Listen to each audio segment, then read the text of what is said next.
around the clock, sports all the time. That's never gonna work.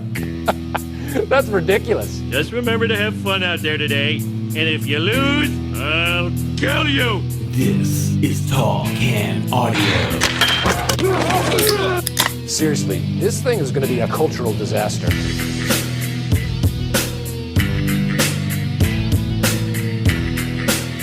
Love to create a cultural disaster on a Monday. A brand new week of TCA.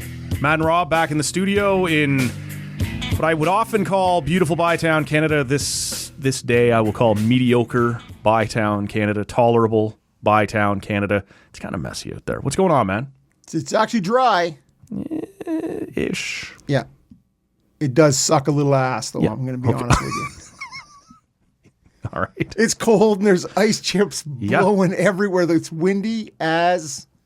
So what was dry about it? I don't even. No, it is. No, but like to me, it's compared to what they were calling for. yes, I suppose. and it is dry, and all like, the high winds are blowing all the little frozen right into your face. Honest to God, man, bang, bang, bang. Yeah, getting sandblasted out there. So it's not good. And it's mid-November.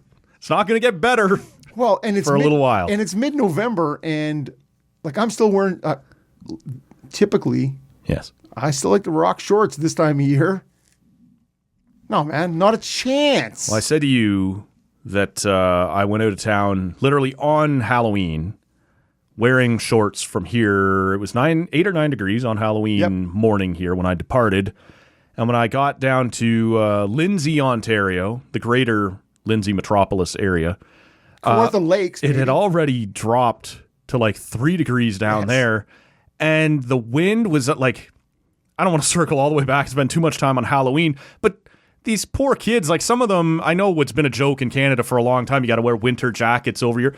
But how many little girls like to be ballerinas or Disney princesses? Exactly. And they're rocking up. And my Belle outfit is thrown off by a snowsuit. Things are just, a lot of the kids were toughing it out. But they were hanging out a little bit on our porch after getting their stuff because it was wind sheltered from having to step back out. And it was fun to watch, man. That was the main reason I went down. I wanted to see my nieces and nephews do the Halloween thing, but it was bitterly cold. And I'm disappointed, man, when the numbers are low.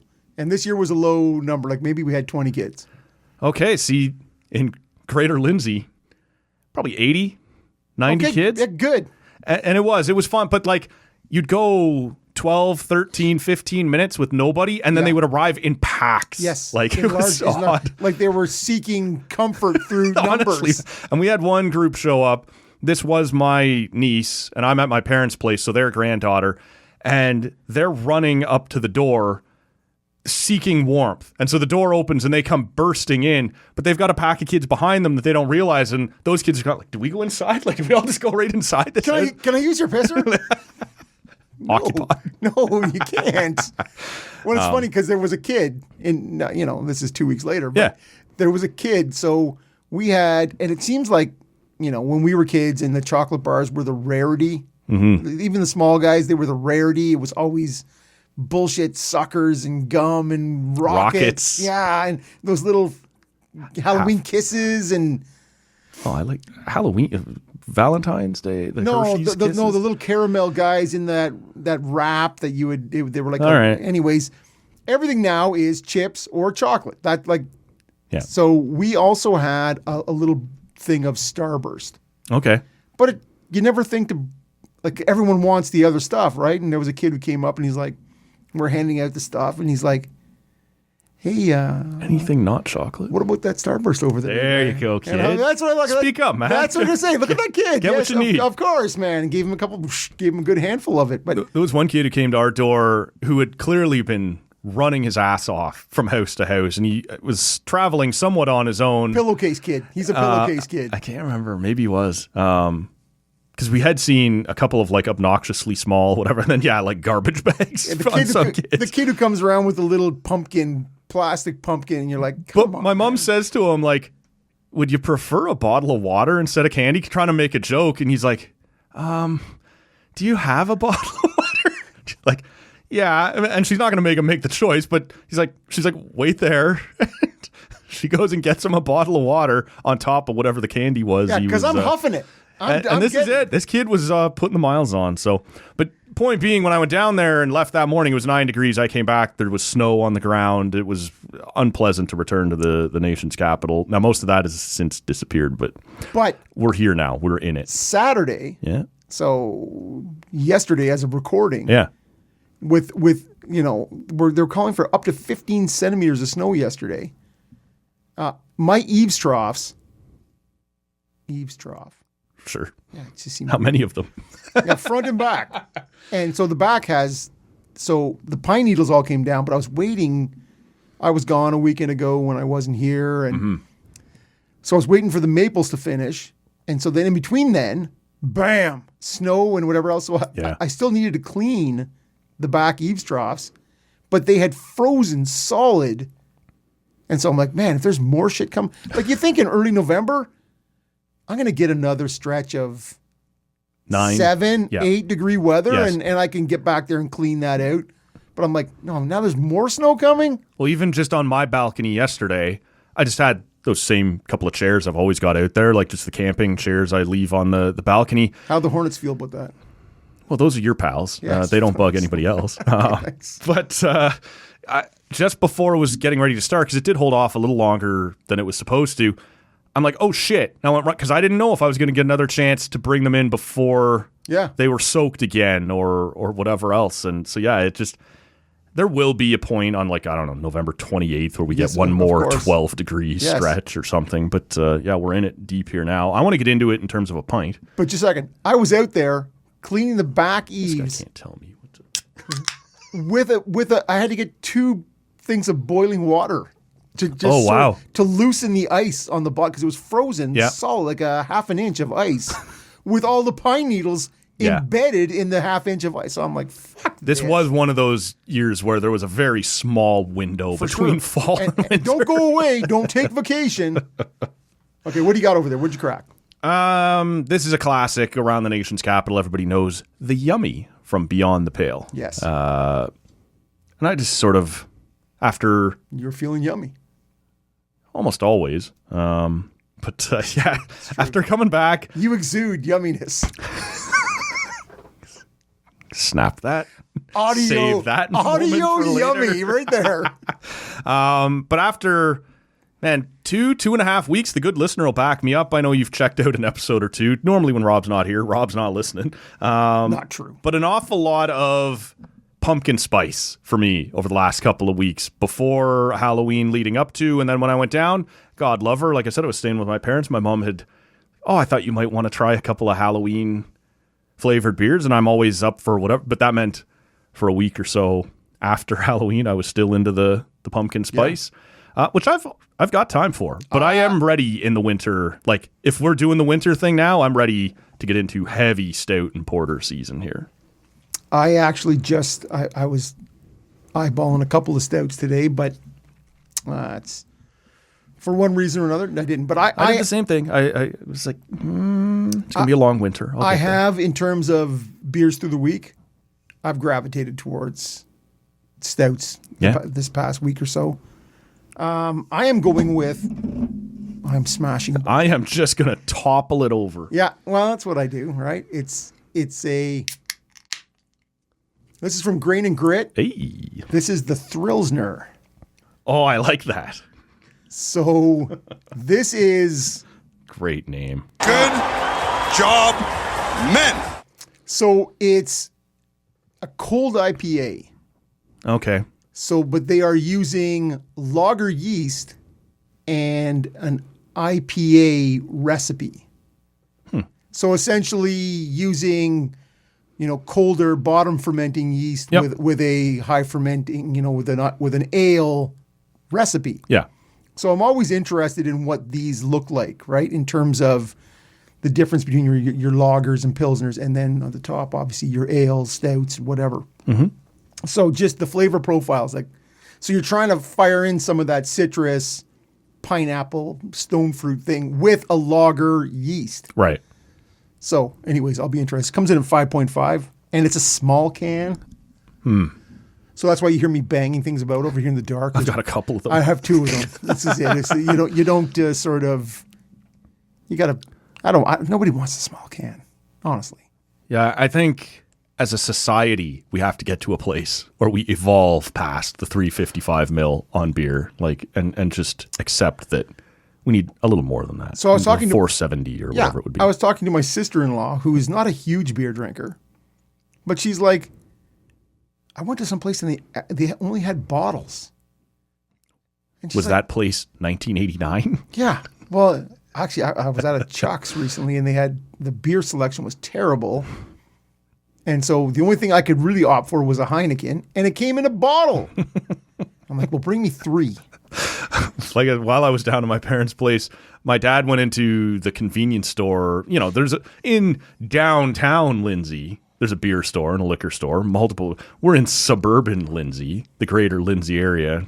And so he goes in just for a quick stop. He's like, oh, that was a case of bottles of Canadian. Yes. He's like, what? I don't even remember the last time I've heard that. Like when he opened the door and came back in the house and you hear that cling, cling, cling, cling, cling. What's going on right now? What's happening out there? Did that come out on rollers?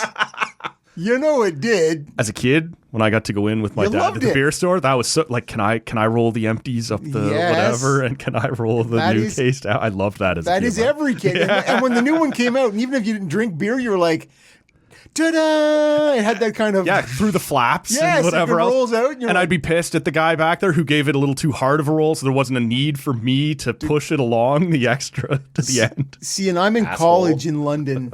And, still loving the rollers. And they still not loving police. and so they had those. It started, it was sort of early to mid 90s.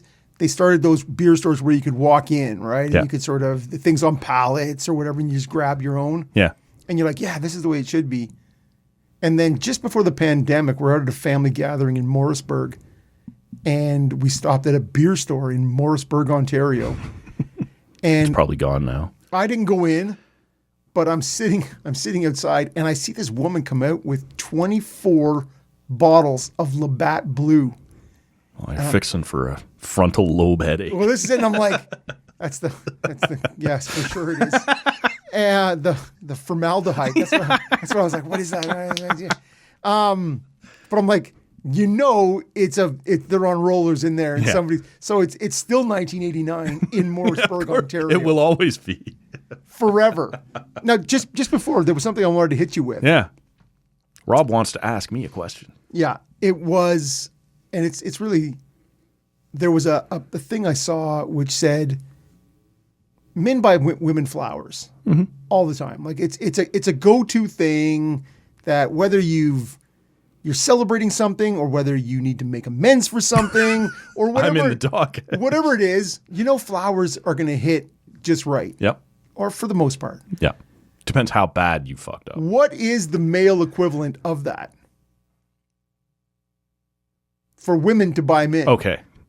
So not like you've upset me and now you need to get me a gift to make amends. Double guns, Matt, right there. That's what I'm giving you. I intentionally offended you. I'm not apologizing for it now. This is not by happenstance. And so I'm sure for not most, I don't want to be an asshole. What is it for you? If someone was to show up here with an offering of something, a 6-pack craft beer is never going to upset. Right. I don't think again, that's blanket statement, but if you know a guy who likes beer, a 6 mixed pack of 6 different beers or something like that, that's pretty cool. I don't know. Nice steak dinner. Okay, so you don't have to take me out for it, but you're gonna have to fix it. Some of the answers to this poll were a back rub. You're like, I got time for that. A back rub. Whoever asked for a back rub? Does the back rub lead to some couch wrestling? Is that some furious dry humping? Is that what we're doing here? Because then I got time for that. Furious. Well, at least for 5 minutes.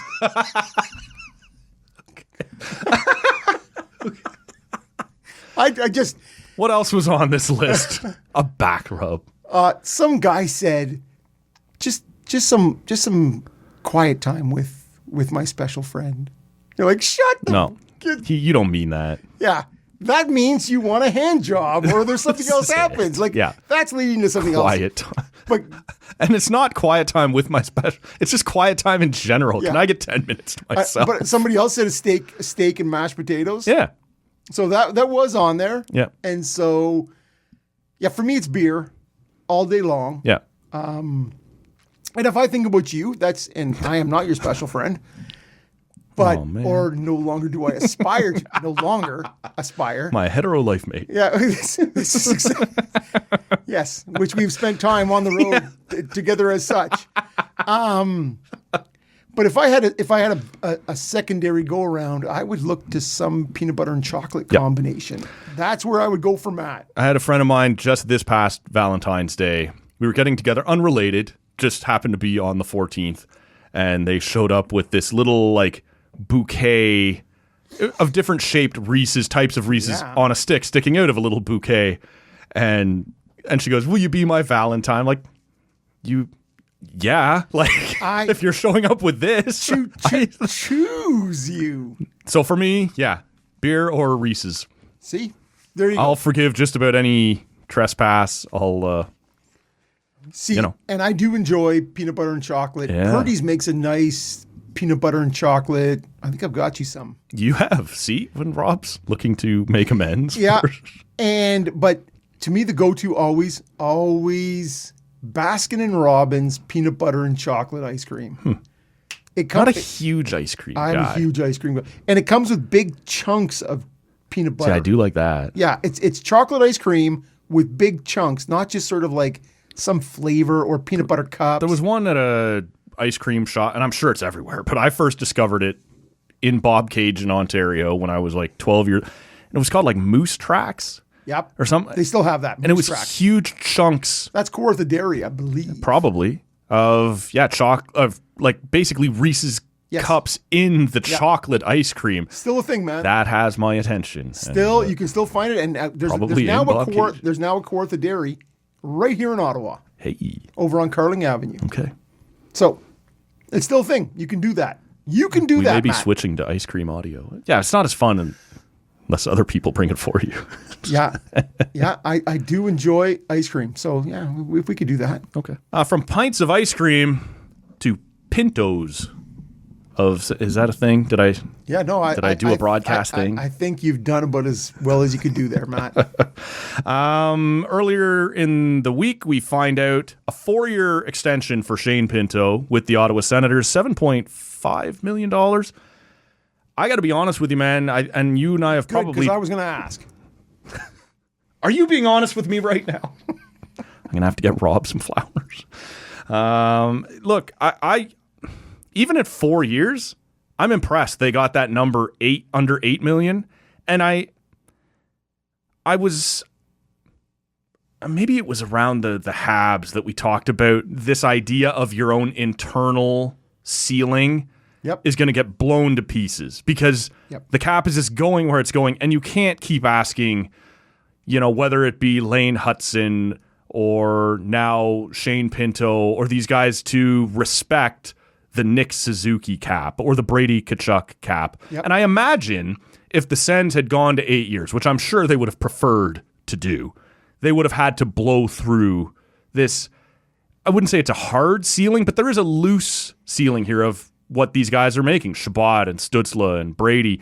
Like Sanderson. Right. Stützle. And so to keep Pinto under that number, even if it's just for 4 years, man, it feels like a massive win, does it not? Oh. Yeah. No. I don't think it's a massive win. Okay. I don't. In terms of his point production, what do you think if it was 8 years, what do you think that looks like? I can't imagine it's anything less than 9. Right. Okay. At 8 years. Yeah.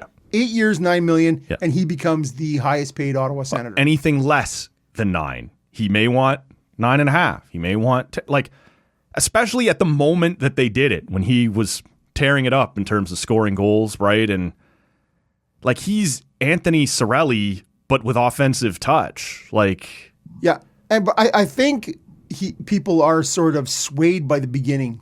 The the start to the We season. call that the Willie contract. where here on he the was most recent, 8 goals in 6 games, Yep. whatever it was, right? And he's now at 9 goals in 19 games. Sure. He is going to be, I think, if you look at his ceiling and you go, and I don't know, but when you look at him, he's in good spots. He's got a great shot, but it's like he gets in these spots and he's either rushing it or it's like he doesn't convert on at a percentage you would love for the opportunities. Sure. I'll be real with you. I'm surprised you weren't over the moon with this. No, I am quite happy with the contract. Yeah. I just, for everyone who's falling over themselves, slapping each other on the back, and which I say slapping each other on the back because the normal thing is slap hands. Yeah, and so we don't need to be, giving each other hand jobs out here for the fine job we've done. It's a good contract. Takes me a few minutes when you and I have been to get back on not done a show together to get back to where, right, we're doing it this way. Right, I think about that. Right, you had James Duthie in here, and you had even Kevin Pounder Mickey and was doing the show, and he's Sportsnet's up and coming. Yeah. You're just like, probably no hand job references. No, but there was lots of F-bombs in the Kevin Mickey. That's right. I listened to a bit. He was passionate about his Jays. He was fired up, man. So it's you're right. It is the hand job references and all these things. I do bring that. Yeah. This is mediocre Mondays with Rob. That's you can have other people in here, but this is what I bring. This is a guy who's never scored more than 60 points. Like this is never 20 goals. Right. So I understand the cap is moving, and we all need to sort of recalibrate where this is. Yep. But for us all to think that, it's a bargain would be wrong, I think, and a little disingenuous. Yeah. I don't know that I'd say bargain, but you're right. I was enthusiastic about. And you're not alone, Matt. Yeah, no, 4 years, that's short.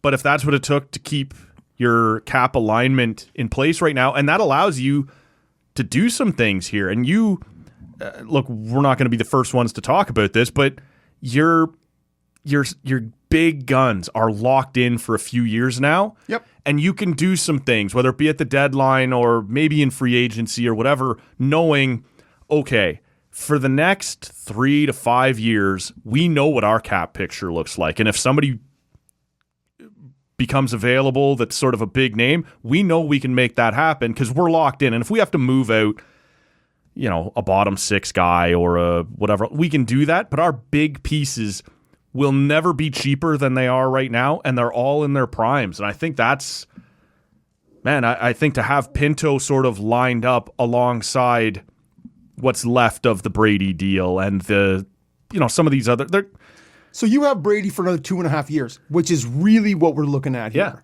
right? Is the next 2 3/4 seasons. Yep. Right? That Brady still has, and there's no saying Brady doesn't re-sign. Sure. Here. I'm merely suggesting that's the first alarm that will go off later.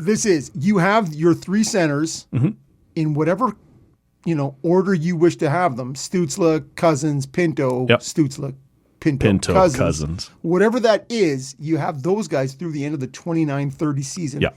Cost certainty, all under 8.3.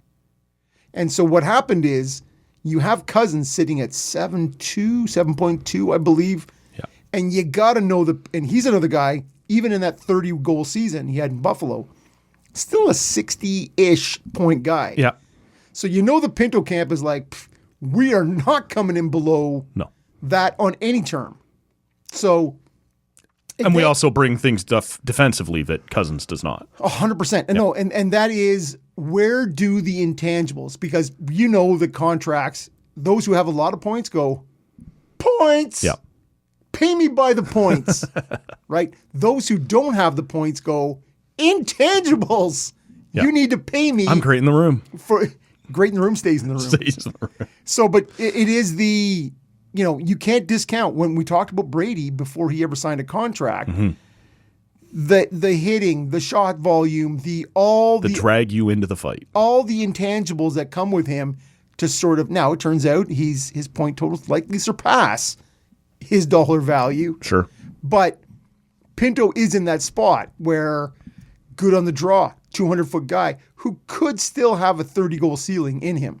Even this year, I think that's probably where we're looking at. You don't think he's passing 30 this year? I don't think so. Okay. And maybe this is the kiss of death for Sens fans. I had one person reply to me on Twitter when I said, "Get bent, Matt." Well, I get that on most days. That's an email from me. It's auto-programmed every morning. That someone said, "Oh man, like I don't know whether it's a great deal or the kiss of death when you like it for the Sens, right?" Like, and I liked this move for the Senators, but I also liked Josh Norris a lot, and so I'm curious. It's any deal that is still paying for. Did you like the Colin White deal? Yeah, I don't remember giving a shit about the Colin White deal. I think it was a while ago. it was that and the Chabot one that happened at the same time, and we were like, "You need to pay people to stay here." To stay here, yeah. And at $6 million, you were paying for potential still. Pinto was not that. Well, this is what I wanted to ask you. Compare healthy Josh Norris to Shane Pinto for me, in which you'd rather have long term. I want to have Shane Pinto. Yeah. Like, I think we had this conversation where it came down to 3 years ago, it was Suzuki or Norris. I was taking Norris over Suzuki. And I was taking Suzuki over Norris. Yeah. Well, turns out you may have been right about that. But to me, Norris seemed a little, and part of it's his personality. He is a little low-key. He's a little Bo Bichette, kind of. Sure, yeah. And hurt a little bit. He had there was always a little bit of an alarm bell in the back, whereas... Well, this is it. I'm asking you, though, Pinto was health more, aside. Pinto was more gregarious. No, but I'm just saying how I read the entire situation beyond just points, right, is Pinto is a more gregarious character. He is, and he's good on draws. He is better defensively than Norris was. And I think at the end of the day, Norris was never going to be more than a 65, 70 tops point guy. And if it's a 5-point swing, I'm taking Pinto over Norris all day.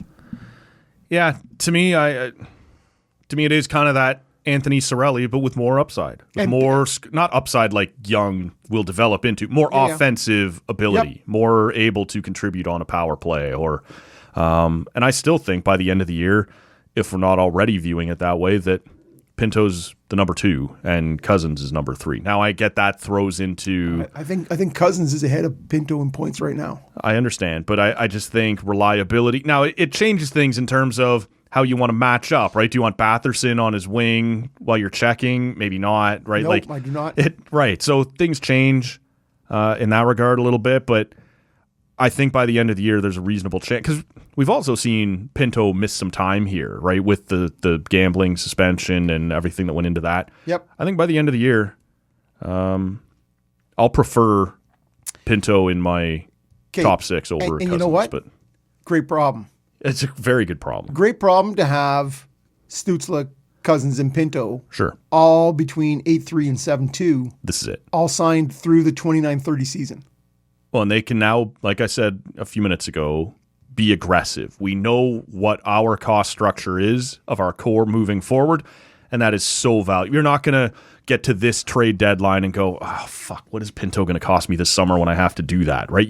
It's locked in. You can make some moves now, which is so valuable, man, because this core, whether you like it or love it or whatever level of enthusiasm you're, it's locked in, and you can now make some moves built on that, and certainty, cost certainty is huge. You look at, so Brady is a free agent at the end of the 27-28 season, I believe. Yep. That is 3 full playoffs from here. Yep. We will have a pretty damn good idea. Is this group working? What's happening with this group at that point, and where will the cap be? Oh, we're into the 120s. In that 27-28 season. Yeah. Where is that cap? And when you have that cost certainty that you speak of, right? That's where it's going to pay huge dividends in terms of the next 2 seasons after this, I believe. And you're right. So the deal was good. Yep. The people falling all over themselves to, Sure. Yeah, hey, good deal. Excellent. Let's go. Let's move forward. But this is a guy who's never had more than 20 goals. Before we move off the Sens, I would like quickly, just because I thought it was incredibly well done, to shout out the Sens group that did the Hockey Fights Cancer night the other night. Oh my God. It was well done. And I will say, I bought a couple of 50-50 tickets. I didn't win because I never win. And I also bought. I lost my ticket. I went into the silent auction looking for, because I figured I would be one of the very few trying to get the signed Zetterlund puck, and I didn't win. Not even that. I couldn't even get the Zetterlund puck, and people are down on that guy right now, and I was very high on him coming in. Obviously, my confidence is wavering in that acquisition. That's a guy who signed through whatever. He's got 3.5 more years, and hit that contract will be great by the end of 100%. it. Not so much right at this moment. Now that Hockey Fights Cancer night, the beginning, I was doing some cooking and some stuff around the house, so I was listening to the radio, and it comes back from that 3-year-old girl who's fighting neuroblastoma, and just like you're listening to it, and you're like, oh my God. Rob was suddenly cutting some onions in his anybody kitchen. Who's a parent, or maybe you don't even need to be a parent, No, maybe, but you have nieces and nephews, whatever it is that you have young kids, and it came back. And Gord Wilson is setting up the game, and he starts out with, he's like, well, if that doesn't put things in perspective for you, I don't know what it is. But you can hear him. Verklemmed. He starts to choke up a bit, and then he's crying. Yeah. And I'm laughing only because you can tell as a broadcast pro, he's trying to fight through it. Yeah. As opposed to just going, fuck it, I'm just doing this. Yeah. And then he finally throws to commercial. But you can just hear, and so I'm not watching it. Yeah. I hear the little girl, I hear her mom and all that stuff, and you're like, man, that tugs at all the heartstrings. Well, and on the pregame show, Lloydie had spoken to, one of the people in charge of the Sens Foundation and the different stories that they were trading back and forth. It was incredibly well done, and I did share some things on our Twitter, and I did get one person, who's sort of replying, going, don't jump on our bandwagon now. I'm like, I still hope you lose tonight, but this is my community now, right? Like, I have chosen to live here and be a part of it. And is it a choice? I don't really understand. I was wandering. My Greyhound broke down in God the damn it. time. And that's where I settled. Just a question, anyways. But yeah, it just, like, are you really questioning why someone wanted to get in on a cancer fundraiser? Yeah. Like, let's just... Sports is tribal, Matt. This is it. Sports is tribal. We don't, leave your money and beat it. That's it, I guess. So anyway, shout out to them. The whole presentation, everything was incredibly well done, all the fundraisers that they did. And then the Andlauer family matching dime for dime by the end of the night. So that's ownership. That's leadership. That's well done for sure. Where do you want to go from here, man? There's a couple of different... Well, you know what? Let's just stay on the Olympic thing for a second. Shane Pinto is American, and they will be at the Olympics thing. That's a stretch. It's a real stretch. You stretch. can do better than that, pro Matt. I got a bit of a Gord Wilson thing happening over here right now. I'm trying to come out of the Hockey Fights Cancer thing. I'm a little rattled, man. All right. But over the course of the last week, we saw Thatcher Demko go down, Austin Matthews go down, the Thatcher Demko Award, Jack Hughes go down. Oh, that's killing my pool again. Quinn Hughes is banged up. Matthew and Brady Tkachuk both expected to be back, but down right now. Jacob Slavin, I know people don't remember the Carolina Hurricanes exist, but he was one of their key pieces for US. He's down. Look, none of these things seem like really crippling long-term injuries, but you have to be concerned if you're Bill Guerin at this point that like half your roster and key pieces of it. Pieces. Now, Thatcher Demko, you're not coming. No, I understand, but like he's on the radar, and Jake Ottinger has not been good, and like we've seen Swayman's been very good. That's right, and I think at the end of the day, the three goalies everyone assumed would be there will be there, but he would have been on their radar. Right. It's not been a great week for Team Your USA. point is well taken, though, on the Hughes brothers and the Kachuk brothers and the Matthews brothers and all those things. The brothers Matthews with their cheesy mustaches. I can totally see it. Silent movie. Yeah. Are you buying the whole I tripped and broke my hand on like my hand got cut on glass? So there's been Like, what are we multiple. talking about One with- was that he cut his hand on a knife at the team team dinner. party. Yes. Then it was he slipped and fell. Yes. And cut his hand on glass. Like, was that glass already broken, or What, was I did you holding fall up? Was with I a holding glass? 2 wine bottles? What is happening here? And so when I hear differing stories, Something embarrassing has it happened. speaks of makeup stories. And I wonder with that, like, they were disappointed with him at the Four Nations last year. Now, Yes. they put him on the wing, which wasn't his natural position, but Team when Canada does that all the time. 100%. And when I looked at what that top line was supposed to look like, him with Matthews and Gensel, you're like, that's a pretty brilliant setup guy with 2 shooters. But traditionally, you'd prefer the setup guy to be in the middle. And that wasn't going to be the case there. But he didn't have a great tournament. I had read in a few different places they weren't going to ask him to do that again. Maybe he wasn't suited to it. He would be... Maybe he said, I'm not doing that again. Maybe. I don't want to accuse him of that, but... Jacques Hughes?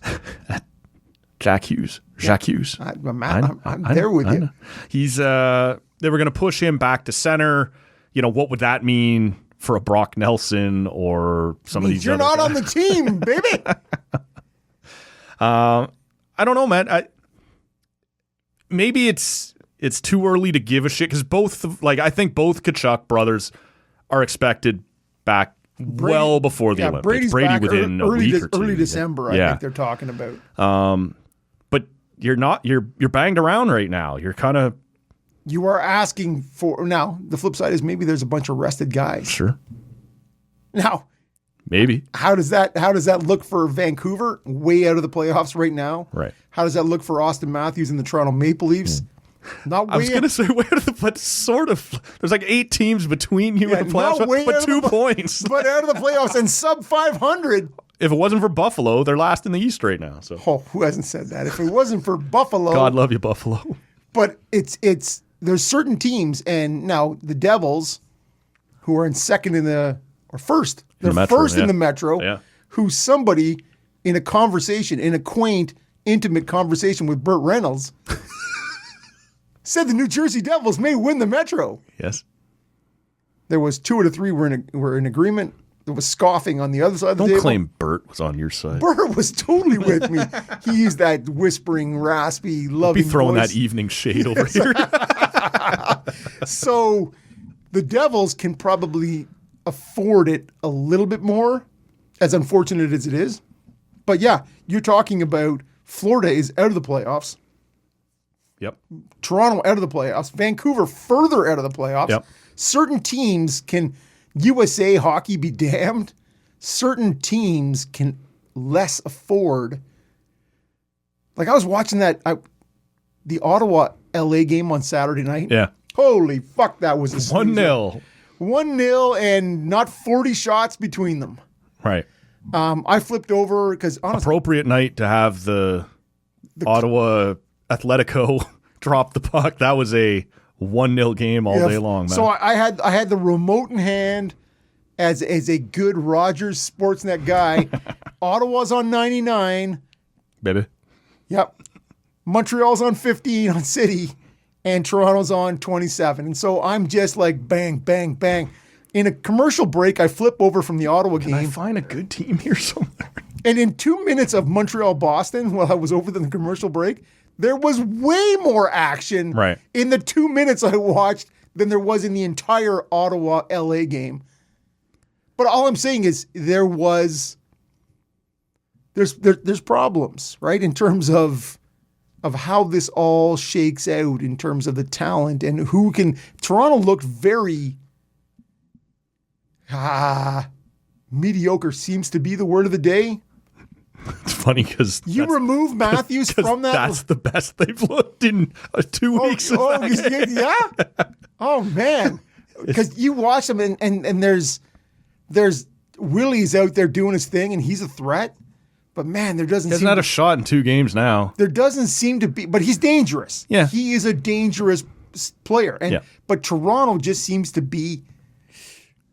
Well, we can come back to that. I want to stay on the Olympic thing here for a second. Not that good. Yeah, but where I was going with that was, and you're right, we can go back to the Toronto thing in more detail. But do we have to? Certain things. What I was interested in your take on that. Yeah. But there are teams who go. It's fine for USA Hockey to go, oh, we're worried about X, Y, Z, A, B, C guys that you've listed off. Well, even But the NHL clubs who are loaning these players, like Elliott on his headlines on Saturday night, becoming must-miss TV. To be honest with you, there's nothing in there that I thought was interesting. No. That used to be can't miss TV for me anyway. When it was it's Jeff him Merrick. And CJ. Where's Jeff Merrick at? Where's Jeff Merrick at? So, but it is him saying, "Oh well, it's best case scenario." And you're like, "Are you fucking kidding me?" Best case scenario for USA Hockey in the Olympics, maybe, but there are teams that are paying these people big fat stacks to perform on a daily basis. Well, and this is the segue that you have now made successfully for me because I blew the last one so badly, was that we are apparently on the heels of Pittsburgh and Nashville playing in Sweden. Gary's sending a couple lieutenants down to Milan to see, hey, what's happening with this arena? And is this arena going to be ready? And look, I think literally the last time you were in here, I've been away for 2 weeks, you were away the week before that, we were talking about the idea that they were canceling test events in December because the arena wasn't going to be finished.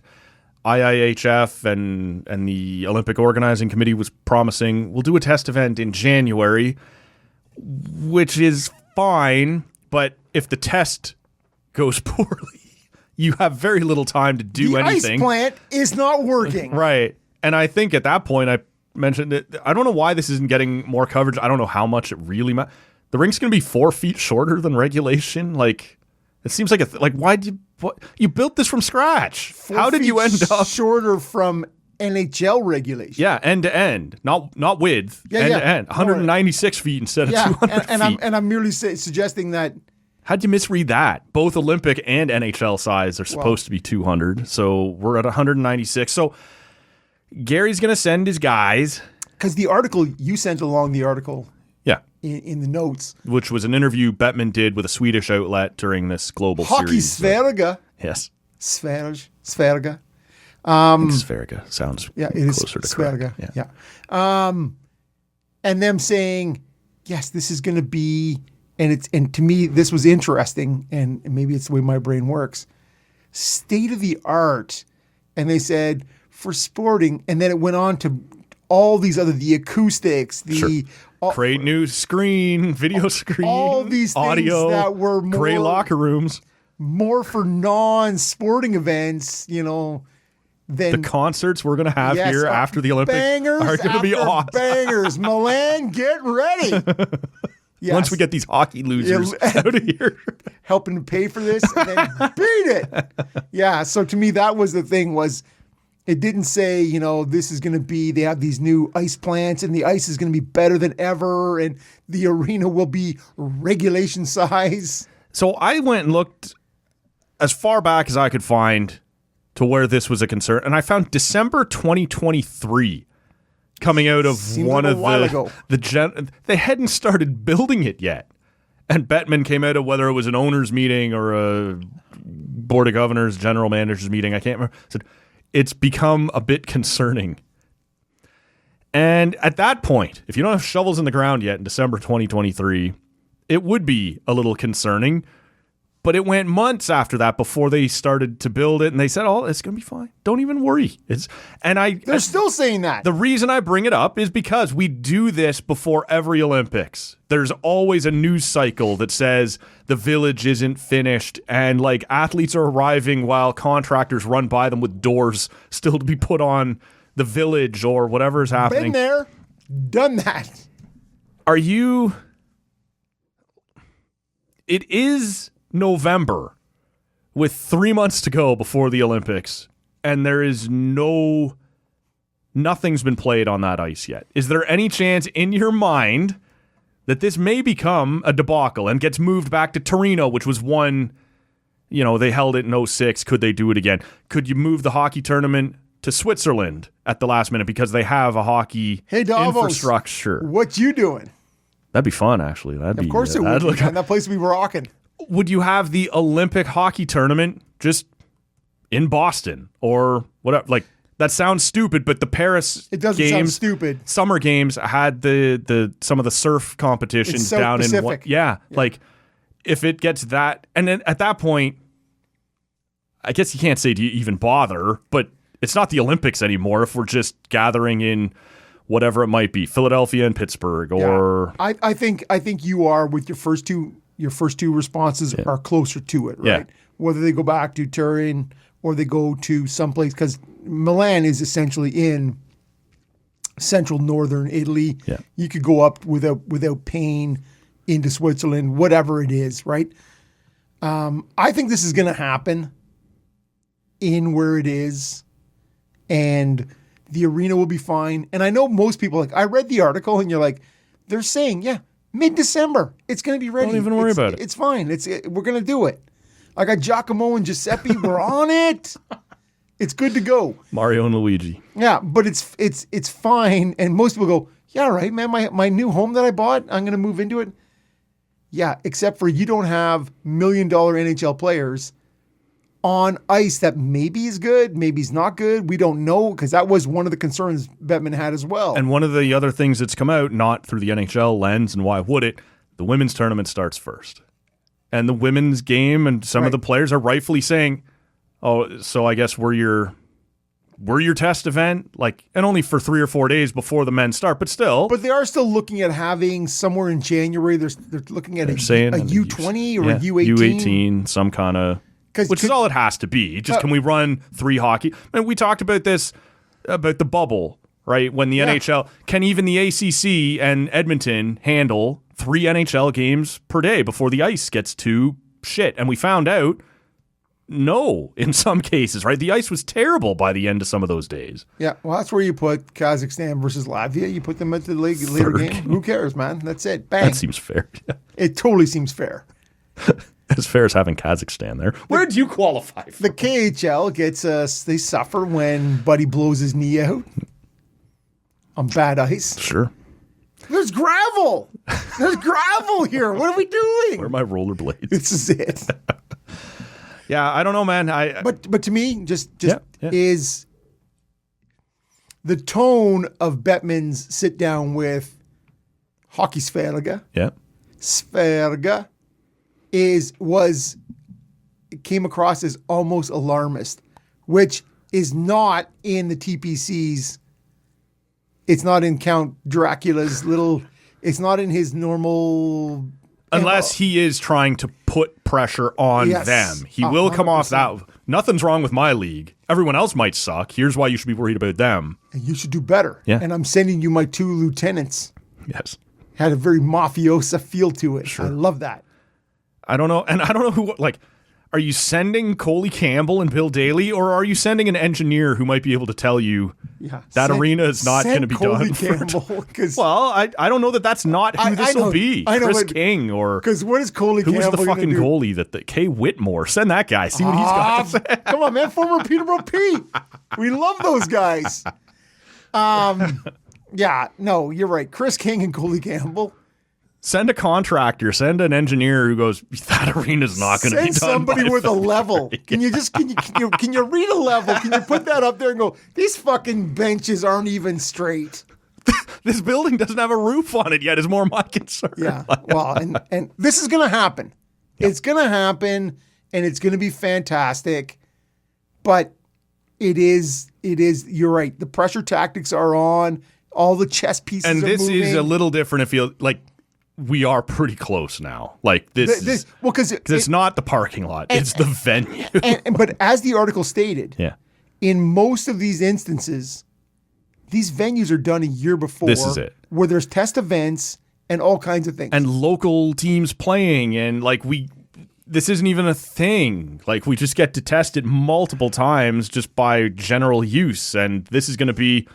And I got whether it's sympathy or time for the argument that the women are making, going, like, we're not a test event. Like, and they won't be.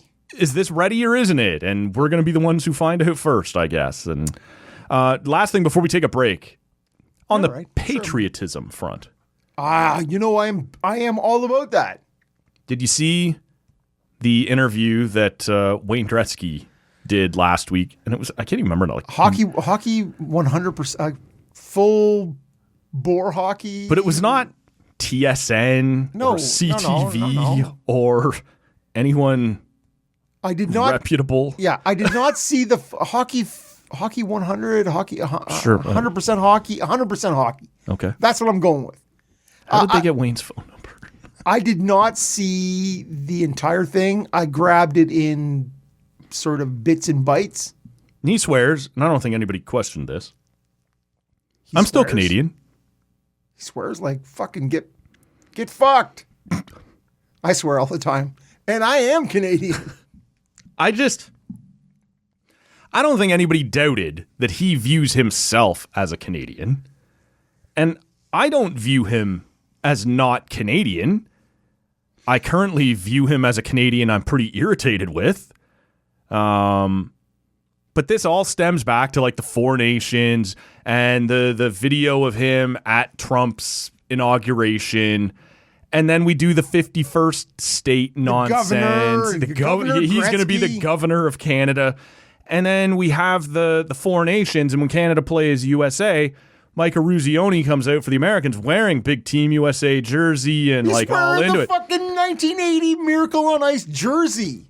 Wayne comes out, just dress shirt, and turns and gives the Americans a thumbs up. And He's again, wearing a suit. I think that's just I'm not saying he's cheering for the Americans in that game, but like, could you pretend to give a shit about this like Eruzione did? Like, so he had taken some heat. And we have seen some articles in the past. Janet came out and said his heart is broken. He's very hurt by this. Has still to this day, actually, never stopped by Ottawa to pick up his Order of Canada. Couldn't be bothered to show up to the... Or roll into the podcast here at Tall Can Audio. Come on, Wayne. You're a Bradford guy. We'll give some of your 99 shit lager a try while you're here. And wine. Yeah, it's all whatever shit. else you got going for you there. Look, Wayne Gretzky is the greatest player this country has ever seen. Perhaps that the sport has ever seen, depending and gave a pile of time to Hockey Canada. 100%. Like The Olympic showed up. stuff, fundraiser stuff. Hockey, the Canada Cup stuff. Yeah. And so I don't think he needed to come out on hockey101.com or whatever and try to clear his name as I'm still Canadian, I'll always be Canadian. We know that. But we are in these weird times right now where both here and down there, we're pretty split. We're pretty divided politically right now. And you were going to take some blowback. And in my own opinion, I don't have a lot to say on this. I wanted to give you a chance in case you did. But all it would have taken after the 51st state bullshit, after the Governor Gretzky bullshit, could you just wear a Team Canada jersey in that moment where they were calling them like nominated captains or whatever of each honorary captains. Sure, yes. Could you just wear a Canadian jersey? Like fucking like Mike Rio. This is all I'm saying. He came out and pop was unbelievable. Nobody asked you to speak. No one asked you to defend your politics. Just put on the fucking jersey. And come out our bench. Yes. This is so easy. And so to hear Janet and this thing now and he's heartbroken. Who gives a shit? Like, we all make our choices. It's too late, Wayne. It's 10 months later. It's too late to apologize. It's 10 months later, man. Yeah. And this is the venue you choose to come out with. And again, have a nice sit down with James Duthie. Somebody who can kind of smooth this over. And I look at it, the whole thing is, and I get it, Wayne saying, I can't make the prime minister say anything. I can't make the president say anything.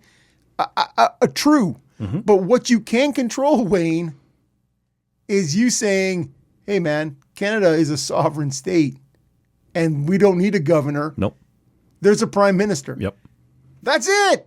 That's what you need to say. All you had and to you say. need to say fucking 10 months ago. Yeah. And so I love Wayne. I loved Wayne.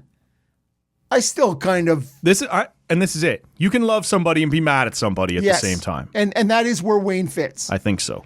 And you can't discount that Wayne, honestly, pissed his pants for this country.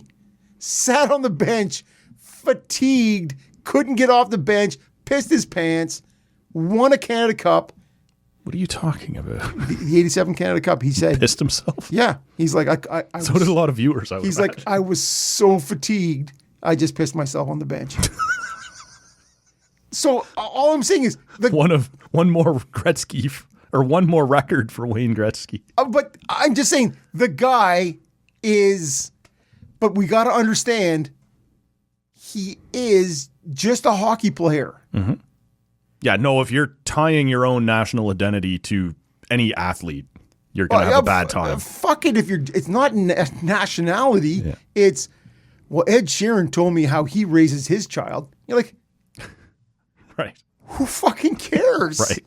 Like, I appreciate your music or your sporting This is ability it. or your acting ability. If you have- I don't give a shit about anything else about you. yeah, if you can afford a nanny, I don't give a shit. You do not speak to me and my life. Right. So anybody who looks at those things and goes, you are more than just a good hockey player from Brantford, Right. from Peterborough, from Sudbury, from fucking wherever. That is what you are. And that's what his deal is. So we have to look at it slightly through that lens. And I don't blame people who were let down by it or disappointed by it. I was let down by Right. it. Right. And I understand. I think I understand it. Yeah. But you still wish you have a platform. I don't. I have this platform. Yeah.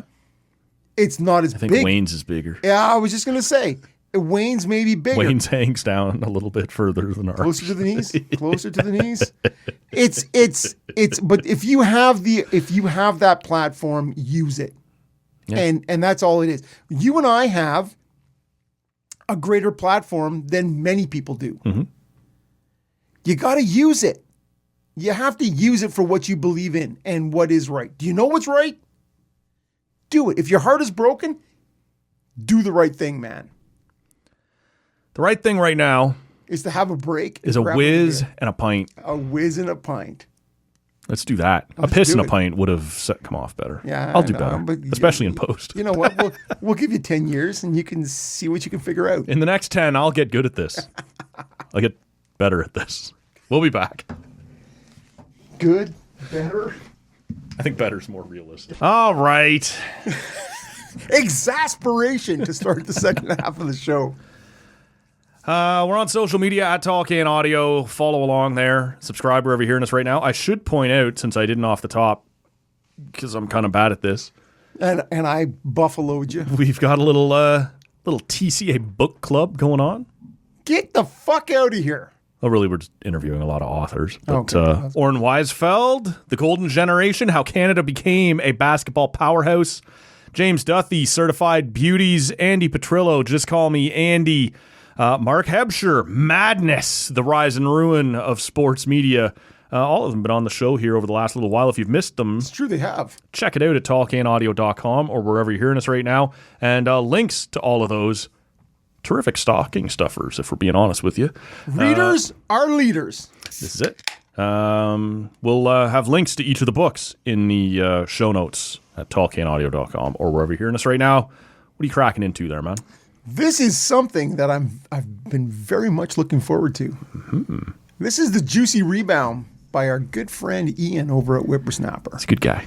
Ian dropped this off, and so Yeah, he was in here a couple of weeks ago now. I think the week before Halloween, closer to hockey season's beginning anyway. But yeah, left. Well, I had one. He had one. Left one for the Bob. that is delicious. Yeah, 5.7%. 5.7. Yeah. Yep. What do you think, man? What do you? It says there at the boys are back, and soon they'll be putting those juicy The rebounds boys are back. in the back. The of the net. boys are back, and they're looking for trouble. Dropkick Murphys. Yes. Your fridge. I hate to say it again. Then just don't. He doesn't hate it that much. I think it's too cold. I think you've got your fridge too cold. I think this needs to be like at 3 or 4 degrees. Tell you what, next time somebody leaves one for you in my too cold fridge, I'll just drink it and you won't have to worry about it. I think that already happened. That would not be the first time that's happened. It certainly would not. Speaking of whippersnapper. I would just like to let this sit for a bit before I make my firm decision. But to me, Ian does good stuff, and I was on his website this morning, and I like that he puts not just out of stock, low stock. Like, you want to get in here. Get yours now. You want to get in here. And so to me, that is that because I hate showing up at a brewery and who deals in small batches. I understand. Yep. And you show up and you're like, oh no, we don't have that. Oh no, we don't have that. You should have got here sooner. And you're like, fuck, I've driven out of the way for this. So thank you, Ian, for that. And for this beer. He's got, on their social media, they're pushing hard right now on their pizza, and some of that stuff looks absolutely fucking fantastic. Well, I heard somebody at work, not talking to me, saying... I was eavesdropping on people. Wow, it's an open concept. Yeah. It's one of those triple E rated buildings, yada, yada. And they were saying, whippersnapper pizza. Yep. Excellent. And I like their beer too. Yep. So it was this little... I went for the pizza, but I stayed for the beer. However you get in there. For sure, man. And so to me, I've got, I can corroborate that story. Sure. With somebody who wasn't even talking. I actually heard somebody else over coffees. Yeah. No, and actually I saw on their Instagram, if you're, I'll direct you to their website because I don't know a whole lot about the whole thing, but if you're looking for work, they need new little help in the kitchen making these pizzas. Having a hard time keeping up with the demand right now. All right, so. I don't mind. I can work. Yeah. But probably making pizza's not my deal. Rob likes to cook. I'm not sure he's a pizza chef necessarily, but... I am in the brute force and ignorance vein of things. I can lift things. I can move things. I can talk to people. Shout out John Barrett. There you go. And also, just on the whippersnapper front, still on their website right now, they have their own style 12 advent days calendar. of Christmas? The 12 days of craft beermas. Nice. There's always a theme. You don't know what it is until you get into it. We've done it the last couple of times, the old man and I. Now, because we were doing the Nita one day by day, the old man and I would do the whippersnapper one in the days following Christmas. Between Christmas and little Ukrainian Little Christmas. Sometimes 3-4 days or beers per day. I get it. It's always a good time. Breakfast, I'll see you post lunch and something before dinner or maybe after. 3 games per day at the World Juniors, 3 pints alongside. So that's also available on their website. We'll link to here in the show notes. Before we move totally off the patriotism side of things. Yeah. The World Cup is coming here in 2026. The World Cup of Soccer? I don't think they like to do that. I think we're supposed to be the one with the differentiator, the World Cup of hockey. I think the World Cup is just the World Cup. What? Yeah. Ah. Did you know there were other sports out there? What are you talking about? And I'm just curious, Canada soccer is in the news a little right now. I'm sure you saw the same highlights that went viral last weekend as Atletico Ottawa. The icicle kick?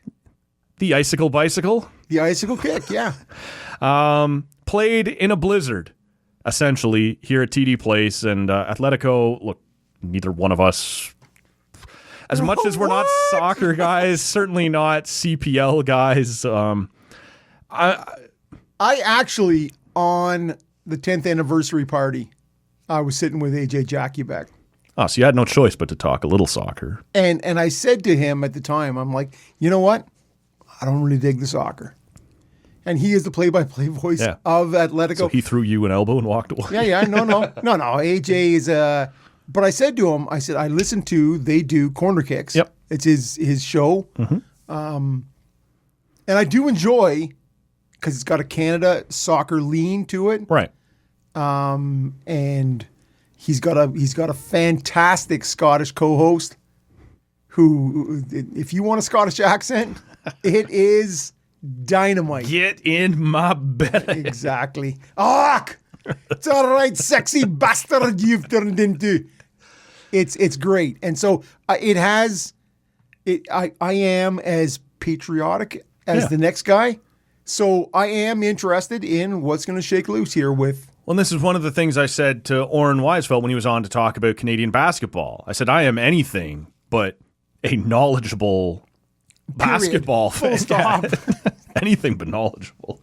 But when they put the flag on, I'm interested. When they put the red and white on, I'm interested. And you and I have talked about this a bit over the last few years as the Canadian men How about have the black made their with the black ascent. maple leaf? Would you go in for that? Eh. No. I got myself into some trouble last time. We all talked about the black jerseys marching across Western Russia towards. Okay. All right. Yeah, no, it was not good. But there's been, in that moment going viral, we have also seen an announcement this week that MLS is adjusting their schedule to match up with Europe. That's got some people upset. Like, you can't possibly be asking Boston and Montreal and Toronto and New York to be playing through the winter like they do in Europe.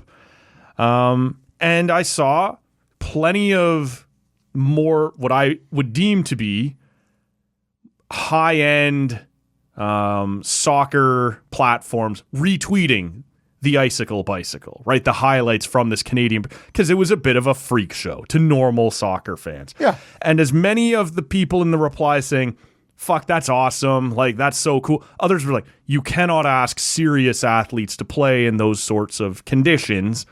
Did you have, like, I didn't watch the game, I'm sure you didn't either, but we saw the highlights, we saw the hype it became, how viral it went. Do you have a take on which one of those sides might be? Like, the other thing is to consider, in Canada, no matter how cold it is, it's normally not that snowy on whatever it was, the 6th of November, right? See the opening of this show. When you lay into, trying to put together a schedule, the first week of November doesn't seem like a crazy time to finish this up, and it just so happened to go poorly. Was that a freak show, or was that just one of those things that's going to happen sometime? It's a slice of Canadiana. Sure. And the reality is, whatever somebody in Brazil or Portugal or wherever, get bent. Like, really, that's our stance on you people in Portugal. The thing is, this is the CPL. Yep. This is going to happen a little bit. This is going to happen unless we're going to play somewhere else. Yeah. All domes. With what? Playing on turf? Not the soccer grass? city in Whitby. This capacity of 125 people. So the reality is, we've created this league to help Canadian soccer players have a place to play. And guess what? In this country, we can't change that. Right. We don't change. We can't change what we have. And so, yeah, man, occasionally you're going to get this. The talk of postponing, which I believe they did have to do in Hamilton for the women's, the Northern Super League semifinal. Yes. Yeah. That is an option. But once you choose to go, guess what, man? There are all kinds of outdoor sports that play, and you got to deal with the weather. Well, how many Grey Cups have we seen? How about the opening game of the Blue Jays franchise? Sure. That was played at CNE against the White Sox, and it's snowing. Yep. Baseball is not normally played in snow That's either. true, it's not. But people didn't, So to me, it is, guess what? Sometimes you have to play in non-optimal conditions. That's how it goes. Are you at all, as we sit here in November and the World Cup is starting June 11th, I believe, June 10th, June 11th. Is this doing anything for you? Because we've sort of debated this before. I think, and you'll correct me if you disagree, I have no doubt. I think I have jumped on board a little bit more with the soccer. Not that you're not paying attention, but that I'm watching, when they hosted Mexico and Edmonton, and it went from playing at Azteca to Azteca. Like, to me, that stuff's fun. It is fun. You got guys jumping into snowbanks afterwards and stuff like that. I don't know whether Canada is going to be any good. I have seen Joshua Cloak doing some great reporting in The Athletic of more and more international-born players with ties to Canada trying to get their citizenship just in time to be on the Canadian side. This wasn't an option before. When we get to next June, what do you expect at this point your level of engagement to be? High. Yeah? High. Come June. Because it's here or because Canada's in it? Because Canada's in it. Yeah. If Canada wasn't in it, I would still be interested. But I think that Canada's made it into the top 30 in terms of international rankings, which is a rise of over 50 spots in the last sort of 3 or 4 years. There was a point no more than 10 years ago. We were in the 120s. Yes. So it's on the come. You have Alphonso Davies, Jonathan David, who are making big fat cash playing in top 5 leagues in Europe, right? Like you have Canadian players now who are stars on the European stage. The game has progressed so far, and that's just at the top level. There are underneath guys who are playing in Belgium and in Portugal and Scotland, all over the place, right? Who are doing great things, and it's done nothing but raise the profile. And I think the CPL and the creation of that at a younger and younger and younger age, you look at what the U17 or U16 teams all across the board, amateur soccer, at where it's going, it's really changed as to Bob Leonarduzzi and the Toronto Blizzard and all these things and how far it's come since then, right? Well, one of the interesting things, and I hate to keep circling back to it, but do it. I don't really. The conversation with Oren Weisfeld about Canadian basketball. I said we all talk about the Vince effect. Was that as big as we think it was? And he goes, the impact on Canadians and young players was as big, but we were not prepared. There was nowhere for kids who were suddenly excited to go play, at least at a high level, and get proper training. And he said that took time. And he said, we all got really excited about that Canadian basketball team going into 2024, but that wasn't the goal. 2028 is the goal. And do we have a Shea Gilgeous-Alexander without Vince Carter? Well, I would encourage you to go back and listen to that. Probably not, right? But it took time for all of a sudden these programs to pop up and to, proper even prep programs. We now in Ontario have as many as lots of big American programs. And he said, the thing was, as a sporting country, we did not keep a proper perspective on the immigration that was happening here, the people that were growing up here, and the sports that they were coming from. In. Yeah. And so he said, we can still be a top-end hockey country without taking away from being a top-end basketball country. And that's soccer in a nutshell here right now. Country, yeah. yes. Like you once you start to build the proper infrastructure and give these people a proper coaching staff, a proper support system to develop and get better, you shouldn't be surprised that we have arrived at this place. And look, in these last couple of international window games, it looks like they're ready to defend the best in the world. We're not sure yet whether they'll be able to score on the best in the world. That was a problem 3.5 years ago, the last time we did this, but Canada has arrived, and I'm fascinated to see what I can't sit here and tell you just because it's at TFC that I'll watch Portugal, Japan, or something like that. I don't know that I'm going to be that engaged, but I'm pumped to see Canada. And the fact that they've expanded this World Cup, there are going to be some minnows in here. Yes. So I think you're going to see some, which also benefits Canada. Yep. Right. Can we get them in our pool a little bit? Because we're hosts now. We're going to be up high in the... Exactly, and you will be the first slot in that, like you were with Qatar. Or Russia, right? Being a host will help you to... You get a better seed. Yes. And so I think the chances of Canada playing in the second round and moving forward is greater than ever. And it's an interesting point you make that you think, okay, with the Vince effect or with the rise in now, soccer has been popular forever. Like I played minor soccer growing up, right? It's cheap. It's cheaper. Yes. You throw kids in, you like run around on the grass and you do whatever. And any 6 or 7 year old can play soccer without busting your bank account over it. And I was terrible at it. And but both my kids played soccer as well. And so it is just one of those things. But it's one thing to do that, and it's another thing to have this phenomena, whether it be Mike Weir winning the Masters and the influx, or the Vince Carter thing, or what's happening now with soccer.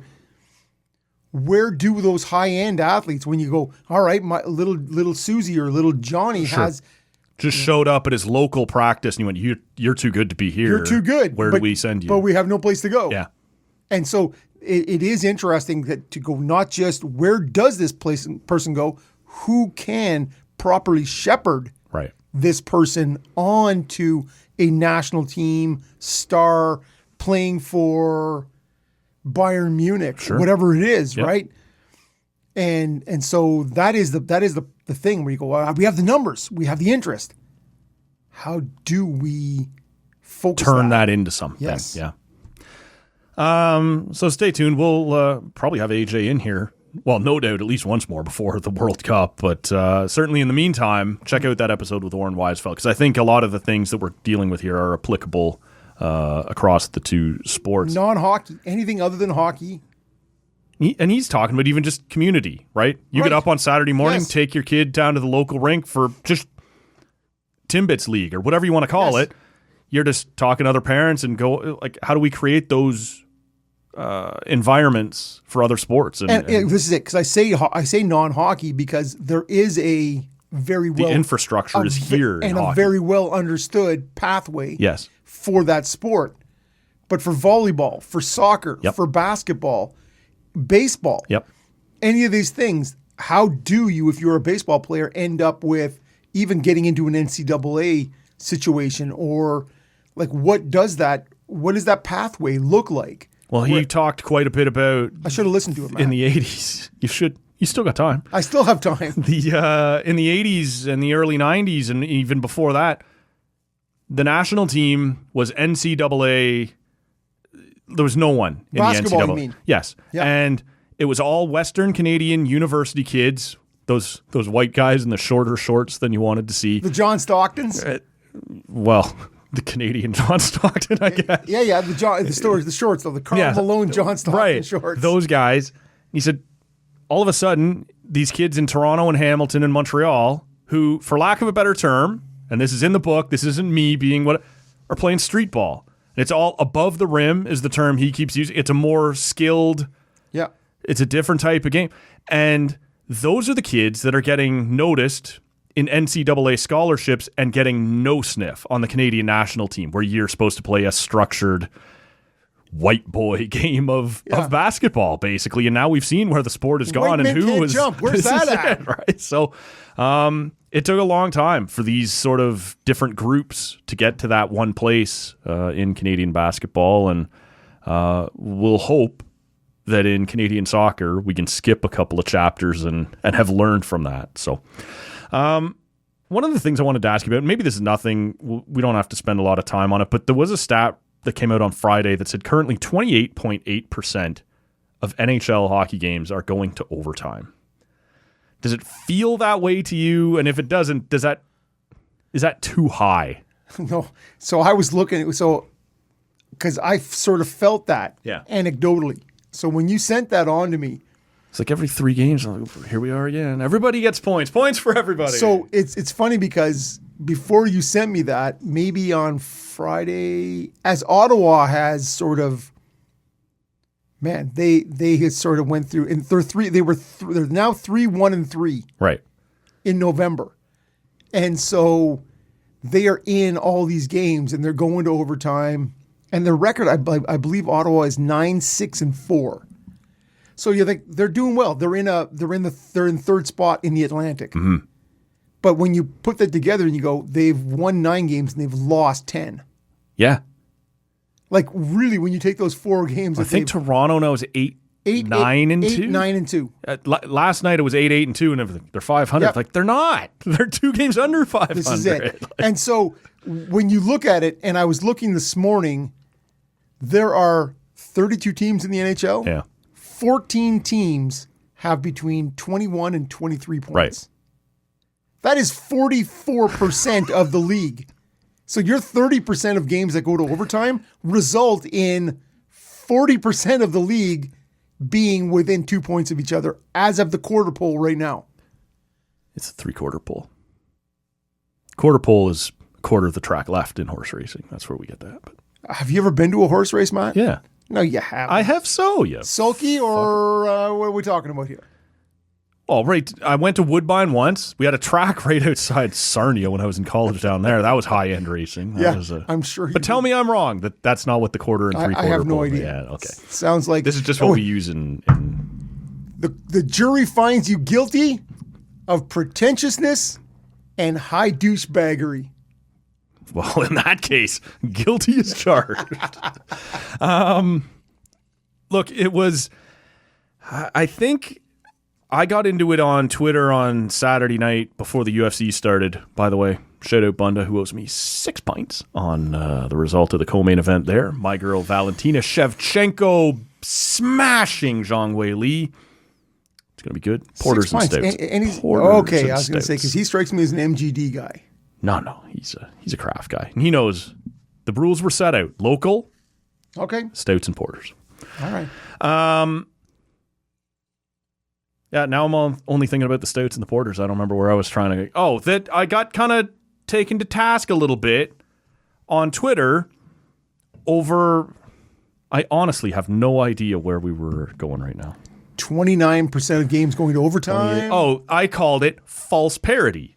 And the reply was, if they're all going to overtime, doesn't that feel like pretty real parity to you?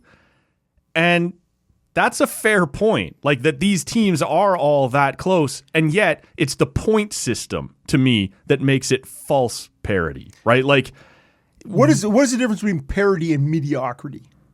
well, I suppose it depends. Like, because how many teams Yeah, can you of course it have does. all be elite at once? Probably not that many.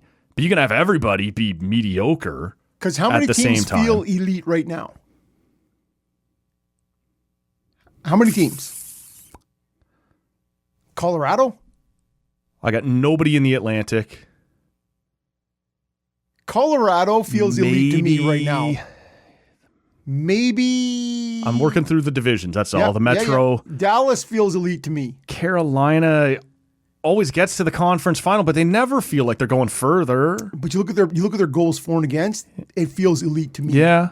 They're second in the Metro, but they feel elite. to me. Jersey is Does not still too feel elite to me. wonky to me. No, you're Yes. right. And Jack Hughes out for 2 months. Yeah. Vegas is Is not in the playoffs struggling. right now. No, I know. This is it. They just, I think, had a homestand where they took 4 to 12 points. They are 3-4-3 in their last 10 games. Yeah. So no. Edmonton, no. So I'm moving out of the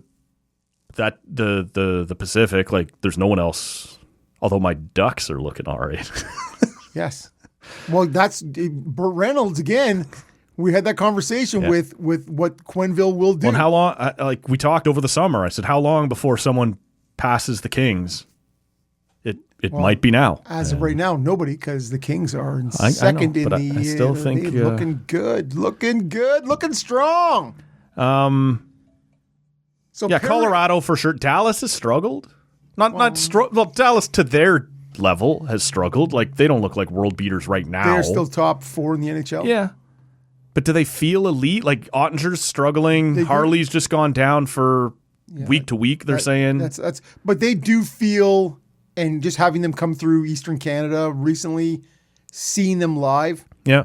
it's they feel elite. to Fewer me. than 5 teams feel Yes, elite right now. agreed. Yeah. Agreed. And I would say to you that at the bottom, the real shitbirds is less than 5 right at the moment. Who do you think is out of it right now? Calgary Yes. and who? I don't know that anyone in the East is out of it. This is what I'm saying. To me, it's Calgary. St. Louis? No, I don't think so. Okay. But I understand what you're saying. They are in that neighborhood. But I'm just saying, in terms of the fucking super mushy middle. This is it. And I, for a long time, was focused on just the East and certainly just the Atlantic. And even now, the Leafs, as much as they're being rightfully pounded on, are 2 points out of the wild card and 4 points out of first. 100%. Yes. That's stupid. They've been shit. Yet they're actually 6 points out of first now. Okay, sorry. My stats are from yesterday before With Boston's Saturday. win, Boston's at 24. Boston can't be first. That's not allowed. But you've watched them. Well, I think they've beaten Toronto. I have watched them twice in the last week recently. or so. The way they're playing the game is very entertaining. Time to play the game. Yeah, like to me, the way they are with the talent level they have, and Morgan Geekie. Where'd that guy come from? This is what I'm saying, and he is one of my. When I said to you, when I said nicked up Americans in the Olympic conversation, Charlie McAvoy taking a shot to the face last night was not ideal. Hey now, how you doing? That puck off of Lindholm's pants or whatever that was. Oh, no, it was Kostelik's pants. Up into McAvoy's face. And you're like, what? Bam! No. Are you still on our side there, Costello? Yeah, because that's not helping.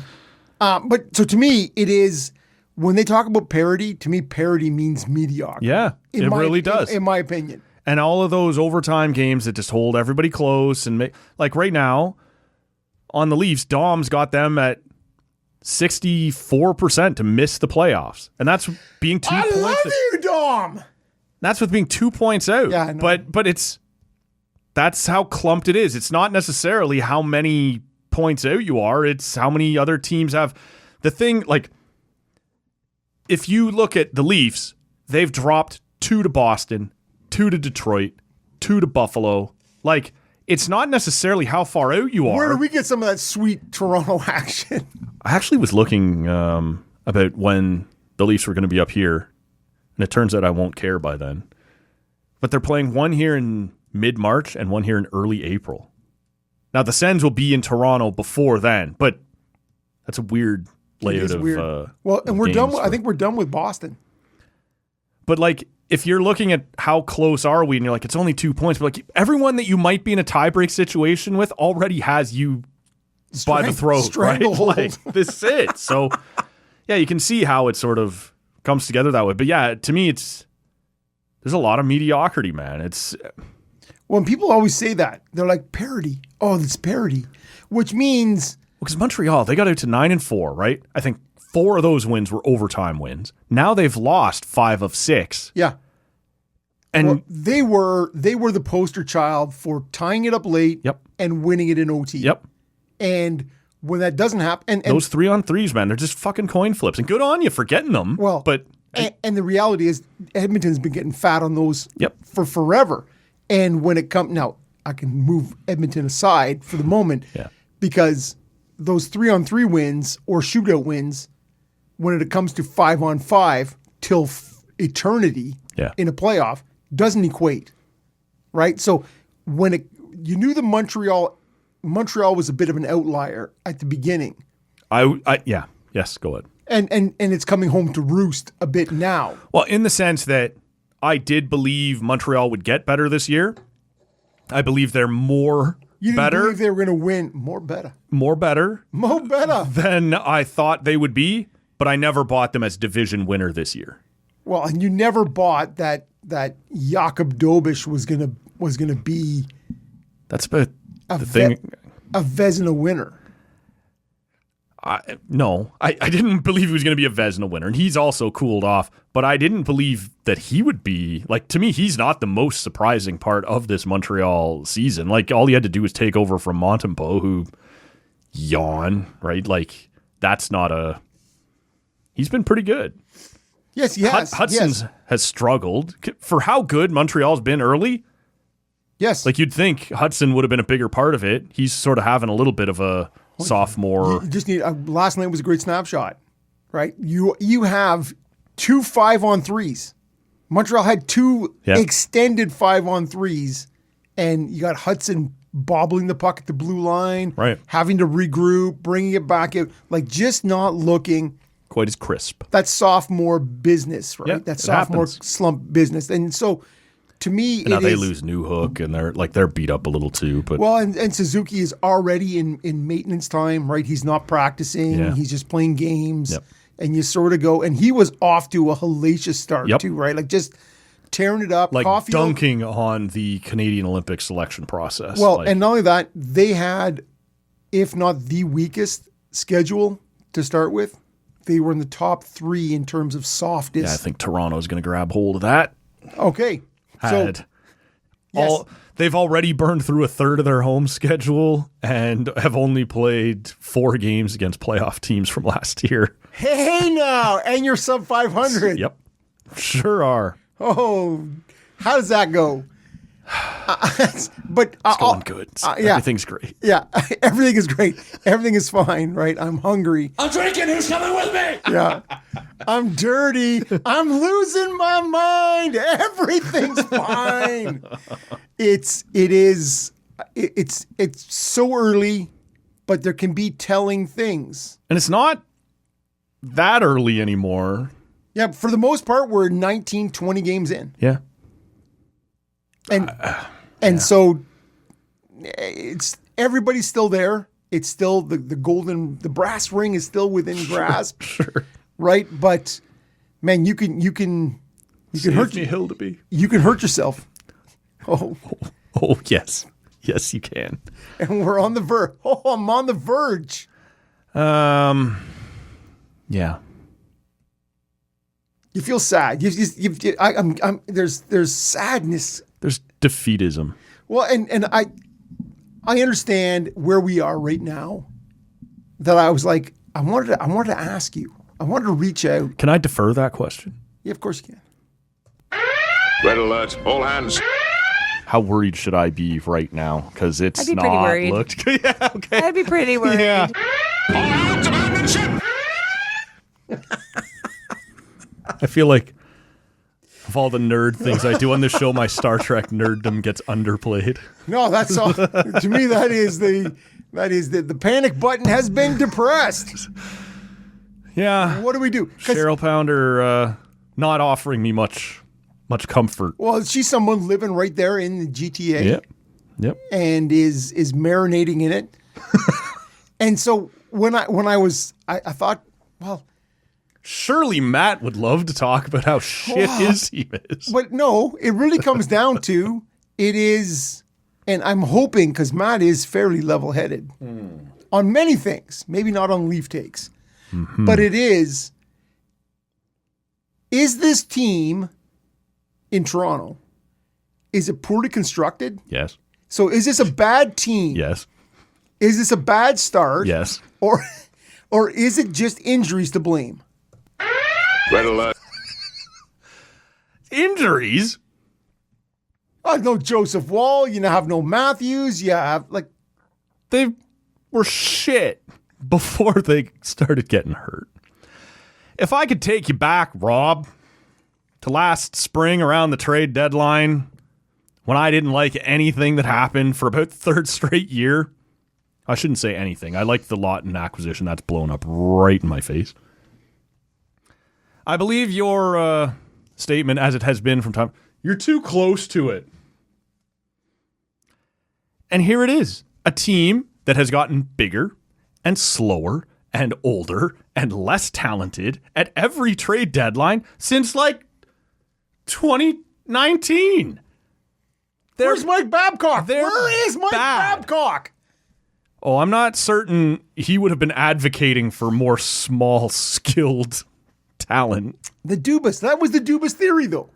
We're going with skill. Yeah, it was for a while, and then it turned into he was the one who went to Nick Foligno. He was the one who he went fought to Corey Ilya Perry, and we Lyubushkin. love that. He was it's been trending down for a long time. You're a sweet talker. And when I would sound the alarm, you're just too close. I don't know what that means. I'm watching too much. I'm paying attention too much. Hypersensitive. This is not a good team. And I don't Dom. Did you foresee that this team would go No, from... I said to They you won the Atlantic last year. over the summer, I said, first of all, a lot of that was done before the deadline because they sort of stumbled to the finish. Stumbling, rumbling, Had a fairly easy first round, Yes, and then totally true. went through Romped the over that. second round. And actually had the second round in hand. Yeah. And everyone goes, like, it depends what story you're trying to tell. They were that close. Like, if they score one more in game 3, They actually won the beat cup last year Panther. in an alternative universe. Right. And you're like, yeah, they went 7 with the cup champs. You're like, did you see what happened in game 7? Game 5? And 5. This is a poorly... I did see Matt. I did see that. And I was overjoyed. rock hard. Pitching a tent. Yeah, it's true. It's a poorly constructed team. And that, look, you can get by with a big, slow defense. But the story that was told coming out of last Los year Angeles Kings. was that defense was what floated the team. And nothing backs that up. There is no statistical evidence that backs that up. That blue line was getting penetrated repeatedly. And all of a sudden, you've got both Stolars and Woll making unreal saves for you. And a lot of people said coming, hey, what happens if Stolar's save percentage drops off just 10%? Because he was about 919. Both those guys were above average in save percentage. Well into the 913, 919, 923. If you just dropped back to average, what would happen? Well, you'd probably lose 8 to 10 points. And instead, he dropped 20 to 30 points. And now you cannot survive. And look, watching over the last week or so, Hildeby being thrown to the Wolves, guy's been fine. But they are giving up Rainbow Road right down the middle chances. Giving it up. Everyone's talking. Bam. Well, they're still like near the top of the league in goals. You're like, that's not sustainable either. They are top 3, I believe, in goals over the scored. last 8 games, like 5 or 6 of them, they have had under 20 shots. How long do you want to bank on that shooting percentage continuing? Yeah, but that's Dallas. That's Los Angeles in there. That's Boston.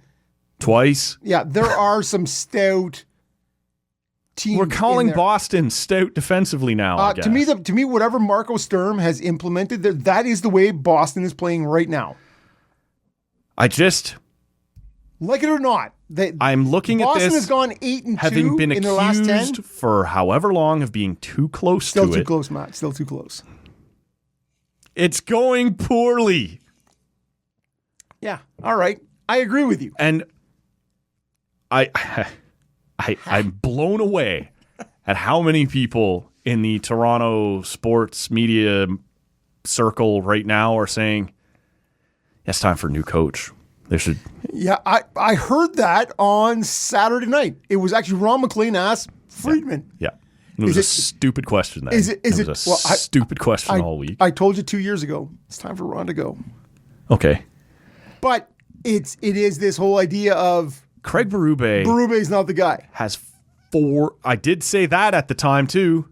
Don't bring in the St. Louis Blues coach to try and do the run and gun, which is the players you claim you have. This isn't the guy. And all of a sudden, we are going to ignore what was said last spring and last summer and what we've watched happen, where Keith Pelly is assuming the position of Leafs president instead of just MLSE. Oh, we love what Berube has brought.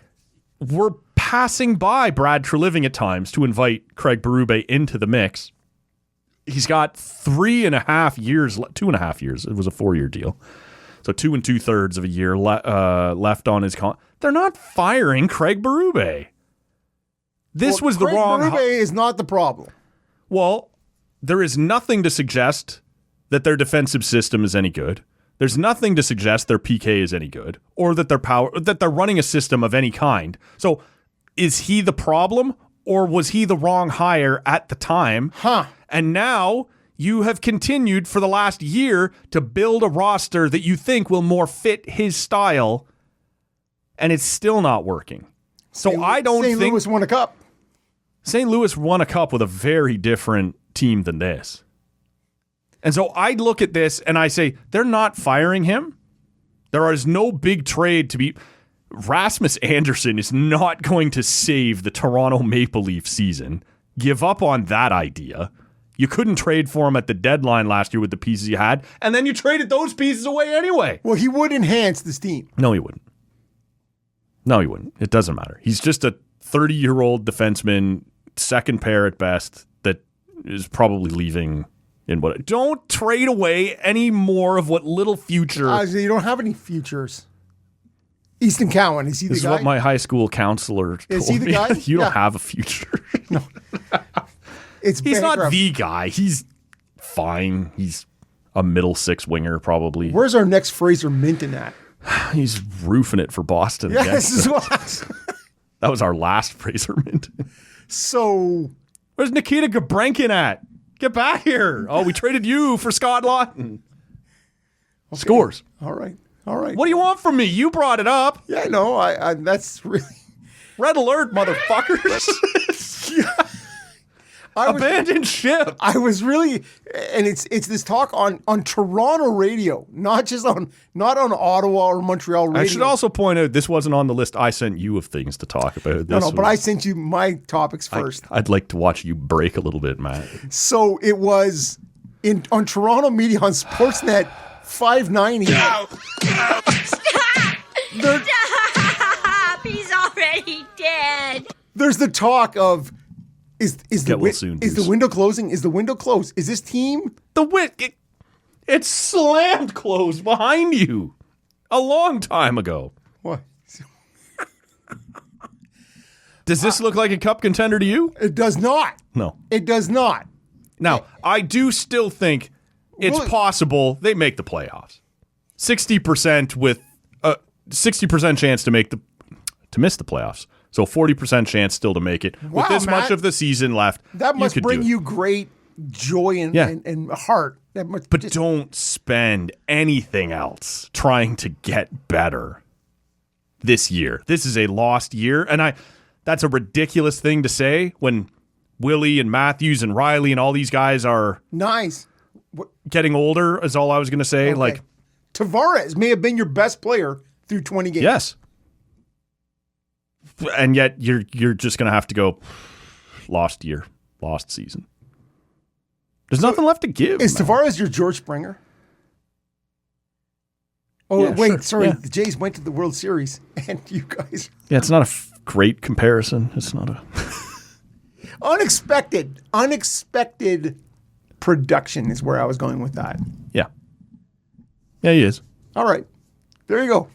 Oh, man, I feel better. Making with that. 3.8 mil or whatever it is. Yeah, I know. To God me, love you, buddy. I heard you and Kevin Mickey talking about Tavares on the Olympic team. You did not. You heard me say guy who has put himself in the mix for an Olympic team, not on the Olympic team, as you paint me as a horrifically blue. No, I believe Kevin Mickey said, yeah, I'd like to see that. Well, I'm sure I'd also like to see it. No chance that Tavares plays in an Olympic team. Probably not.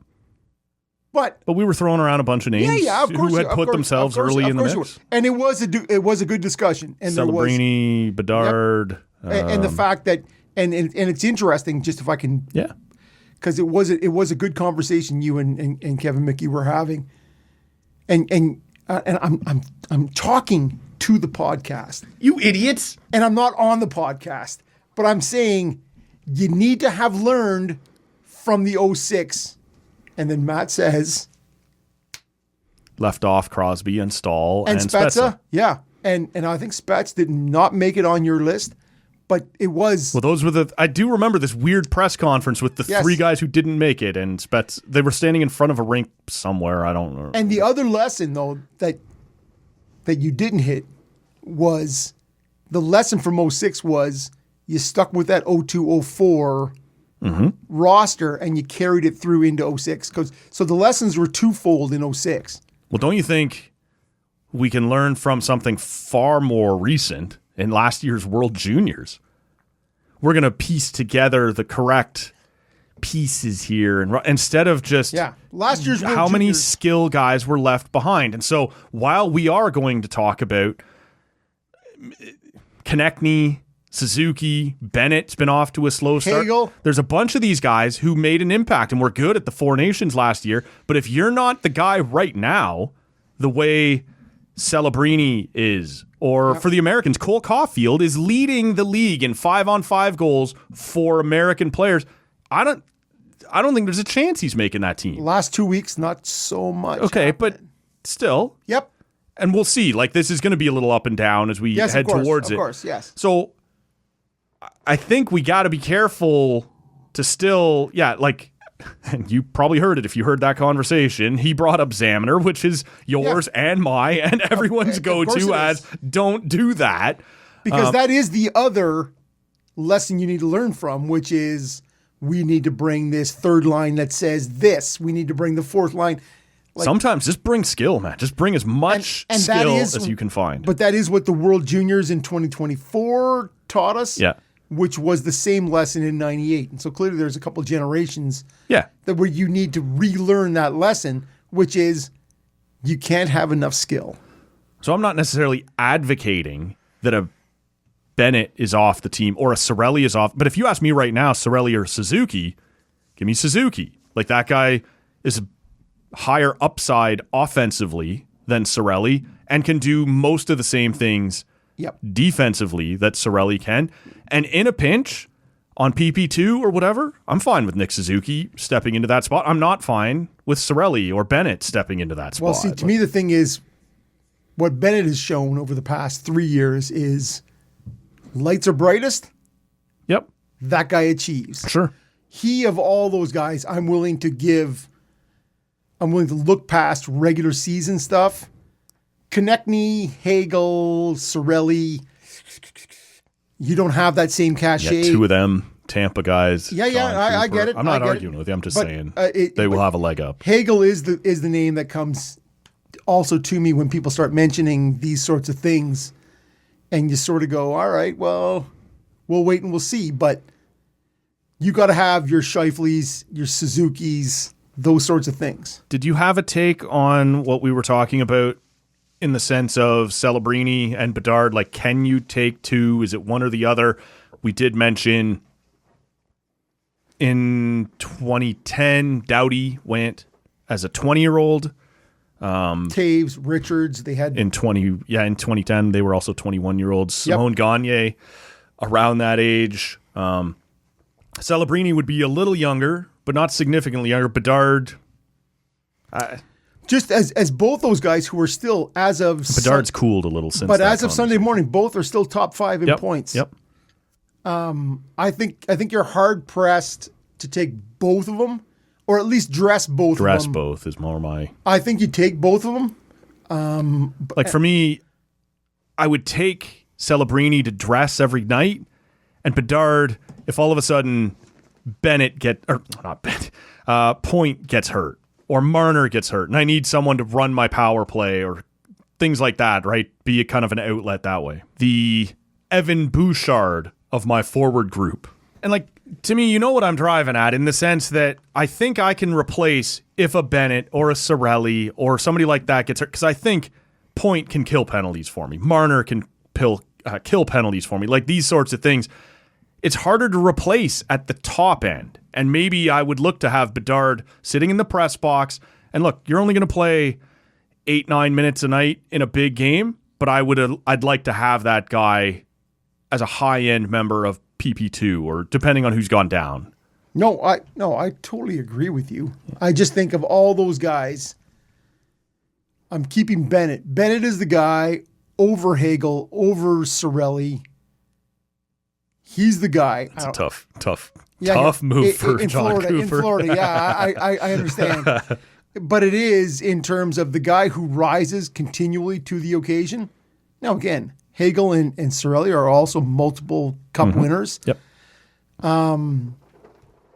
It's just Bennett seems to be the guy who continually outperforms. I agree. Any thoughts on that dynamic with him? Not that they'd be competing for spot, but Tom Wilson, these types of guys at an Olympics. See, Tom Wilson has I think you had your moment with him at the Four Nations. You didn't take it. I don't know that I take him to the Olympics. This is it. Yeah. I'm saying he never has a spot for me on any Team Canada. Not even at World Cup, at World Championships. Right.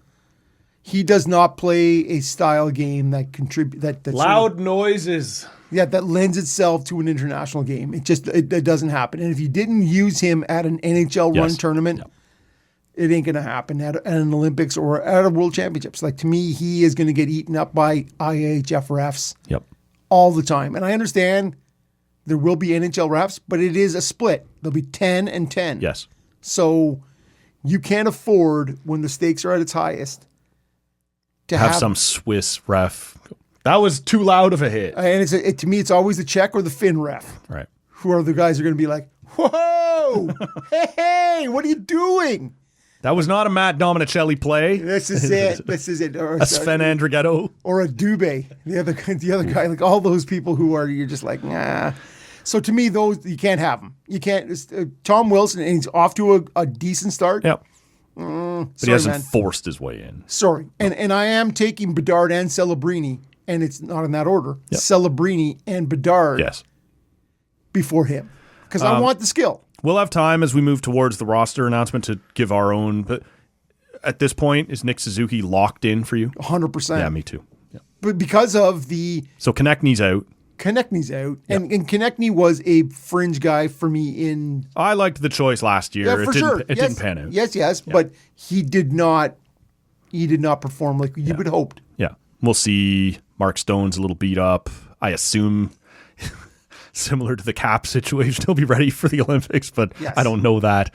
We'll see how this all shakes loose. We'll have time to get into it. Last thing before we wrap up. As you and I sit here, it is Grey Cup Sunday. By the time everybody here is listening, MGK. You already knew what's happening. Yeah, I got time for that. Yeah. And why can't you be Machine Gun Kelly? Like, what are we doing here? Yeah. It seems violent. Well, he's sort of... Face tattoos. Yeah, a little bit. He's gone pop punk. Are you bringing Megan Fox? Is she going to be here? Oh, I think they broke up. No, but I think they're back together. Oh, good. I'm happy for those two. All right. But soulmates, life mates, and he gets me, all those things, and then you break up, and you're like, nah. Now he doesn't get me. He no longer gets me. Oh, but now he gets me again. It's the Als and the Riders in Winnipeg. Mike O'Shea on Friday night after... I think a lot of people thought that guy's gone to Toronto. That's happening. He's got a history with the Arcos. They announced he's from Mississauga at 4 p.m. on a Friday, like the reverse news dump. Like, yeah, no, I'm coming back. But the Riders have the Bombers locker room. That's got to be uncomfortable. A little weird for everybody. Banjo Bowl action. Yeah. What do you think of the Grey Cup? This is, like I said, by the time the rest of you hear this, you'll know what has happened. But so you can poke fun when you want to. Poke fun. Yeah. To me, I think that they have the two right teams here who are in the final. Right. These are the two best teams and the two best defensive teams. It was closer in the West, right? Yes, it was. Yeah. Yes, it was. But to me, it comes down to I'm picking the Green Riders. Yeah. Why I still need to say Green Riders? There's only one Riders now in the league. Holding his old man, his hometown. Like, you're not the real Riders. They are not actually the real Riders, but that's okay. When you look at their defensive line and they led the league in sacks, and you have a undefeated Davis Alexander, 13-0, but with a bad hamstring. Yep. Like, to me, he is the wounded wildebeest, and the Lions are on the other side. Yeah. Like, I just think not the BC Lions. The way these two things stack up, right? I just think when Saskatchewan led the league in sacks, I just think that doesn't bode well for a not healthy Davis Alexander. I kind of like Green Riders. Well, I think that pans out well because I think I'm taking the Als. I like the fact that Davis Alexander has been vocal all week going, you guys don't think I'm healthy? I'm going to show you. Like, I'm good to go. You want to be the man? You got to beat the man. And maybe some local scars. I'm not prepared to ride with Trevor Harris and believe that guy's going to get it done for me in a Grey Cup. And it comes down to the Als secondary was the best in terms of takeaways. Yep. So Trevor Harris He's a mean, mean man between the 20s. What does that mean in terms of red zone crunch time? Everything else, yeah. It's so we will see. But I like the spite factor of a Davis Alexander. Fuck you. Let's go. I can do this. And I'm with you. I'd rather not see Trevor Harris win a Grey Cup. Well, and I'd also really rather not see Montreal, but my options are limited here. So. Well, and you know what? And it's funny because a stat that came up this week, which was I was oblivious to. In the, I don't know how many years, 100 and, 110, 106? 108, something like that, yeah. 12? How many Grey Cups do you think Saskatchewan, with their vast fan base, how many Grey Cups do you think they've won? Oh, I know they're low. Like, they went decades. 8? 4. Okay. They have 4 Grey Cup championships. For a team that you just think... And that is to say, like, as we do our I'd probably, when I sit down to watch this tonight, I'll be rooting for Saskatchewan. But if you're asking me to put money on it, I'm going to take Montreal. And actually, you've just reinforced that belief. Yeah. Don't bet on the Riders. I'm feeling, as a guy who's Saskatchewan born. Yeah. I'm a hillbilly. Yeah. Oh man, on so many levels. There's redneck hillbilly all over this. Right back to my Scottish ancestry.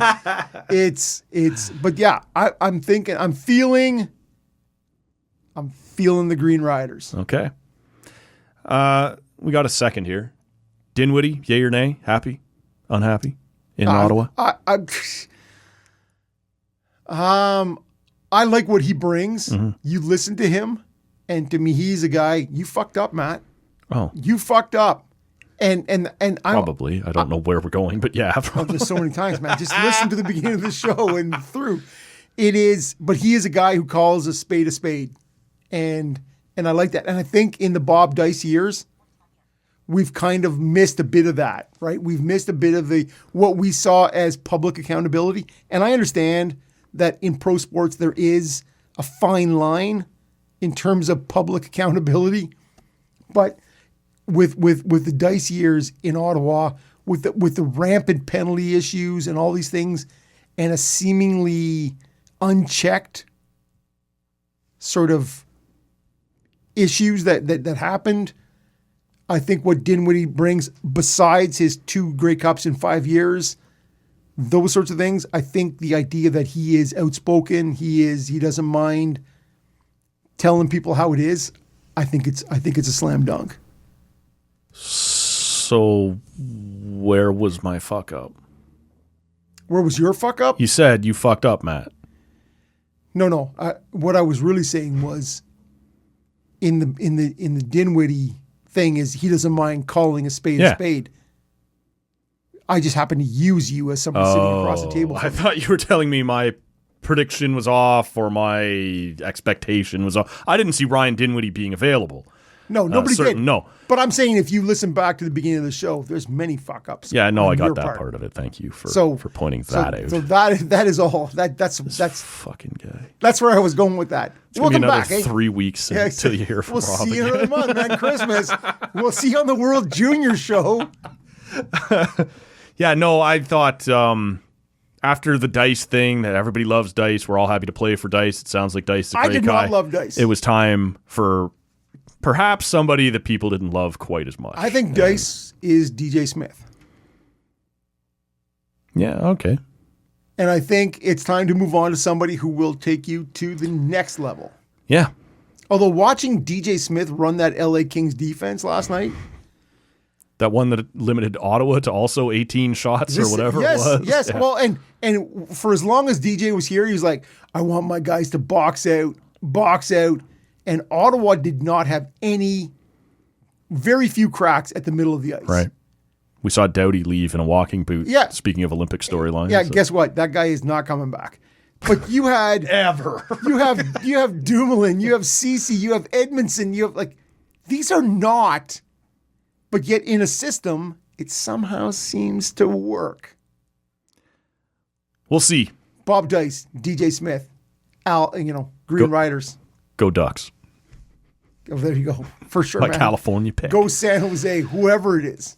That's where we will wrap it up Enjoy the great. Well, why would I even wish you to enjoy the great? You've already enjoyed it or you hated it. Like, that ship has sailed. So we are just stumbling to the finish here, as is often the case when I'm at the helm.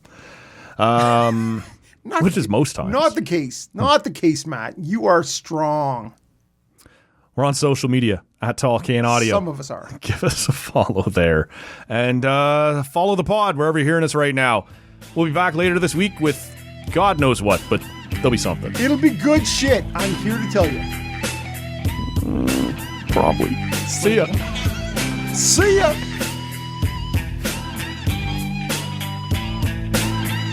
I've got nothing here. You're giving me baseball and hockey, and I got my keister blowing in the wind. That made to look like a fool here. That's just dumb. I don't want anything to do with this place. This place is run by a bunch of children.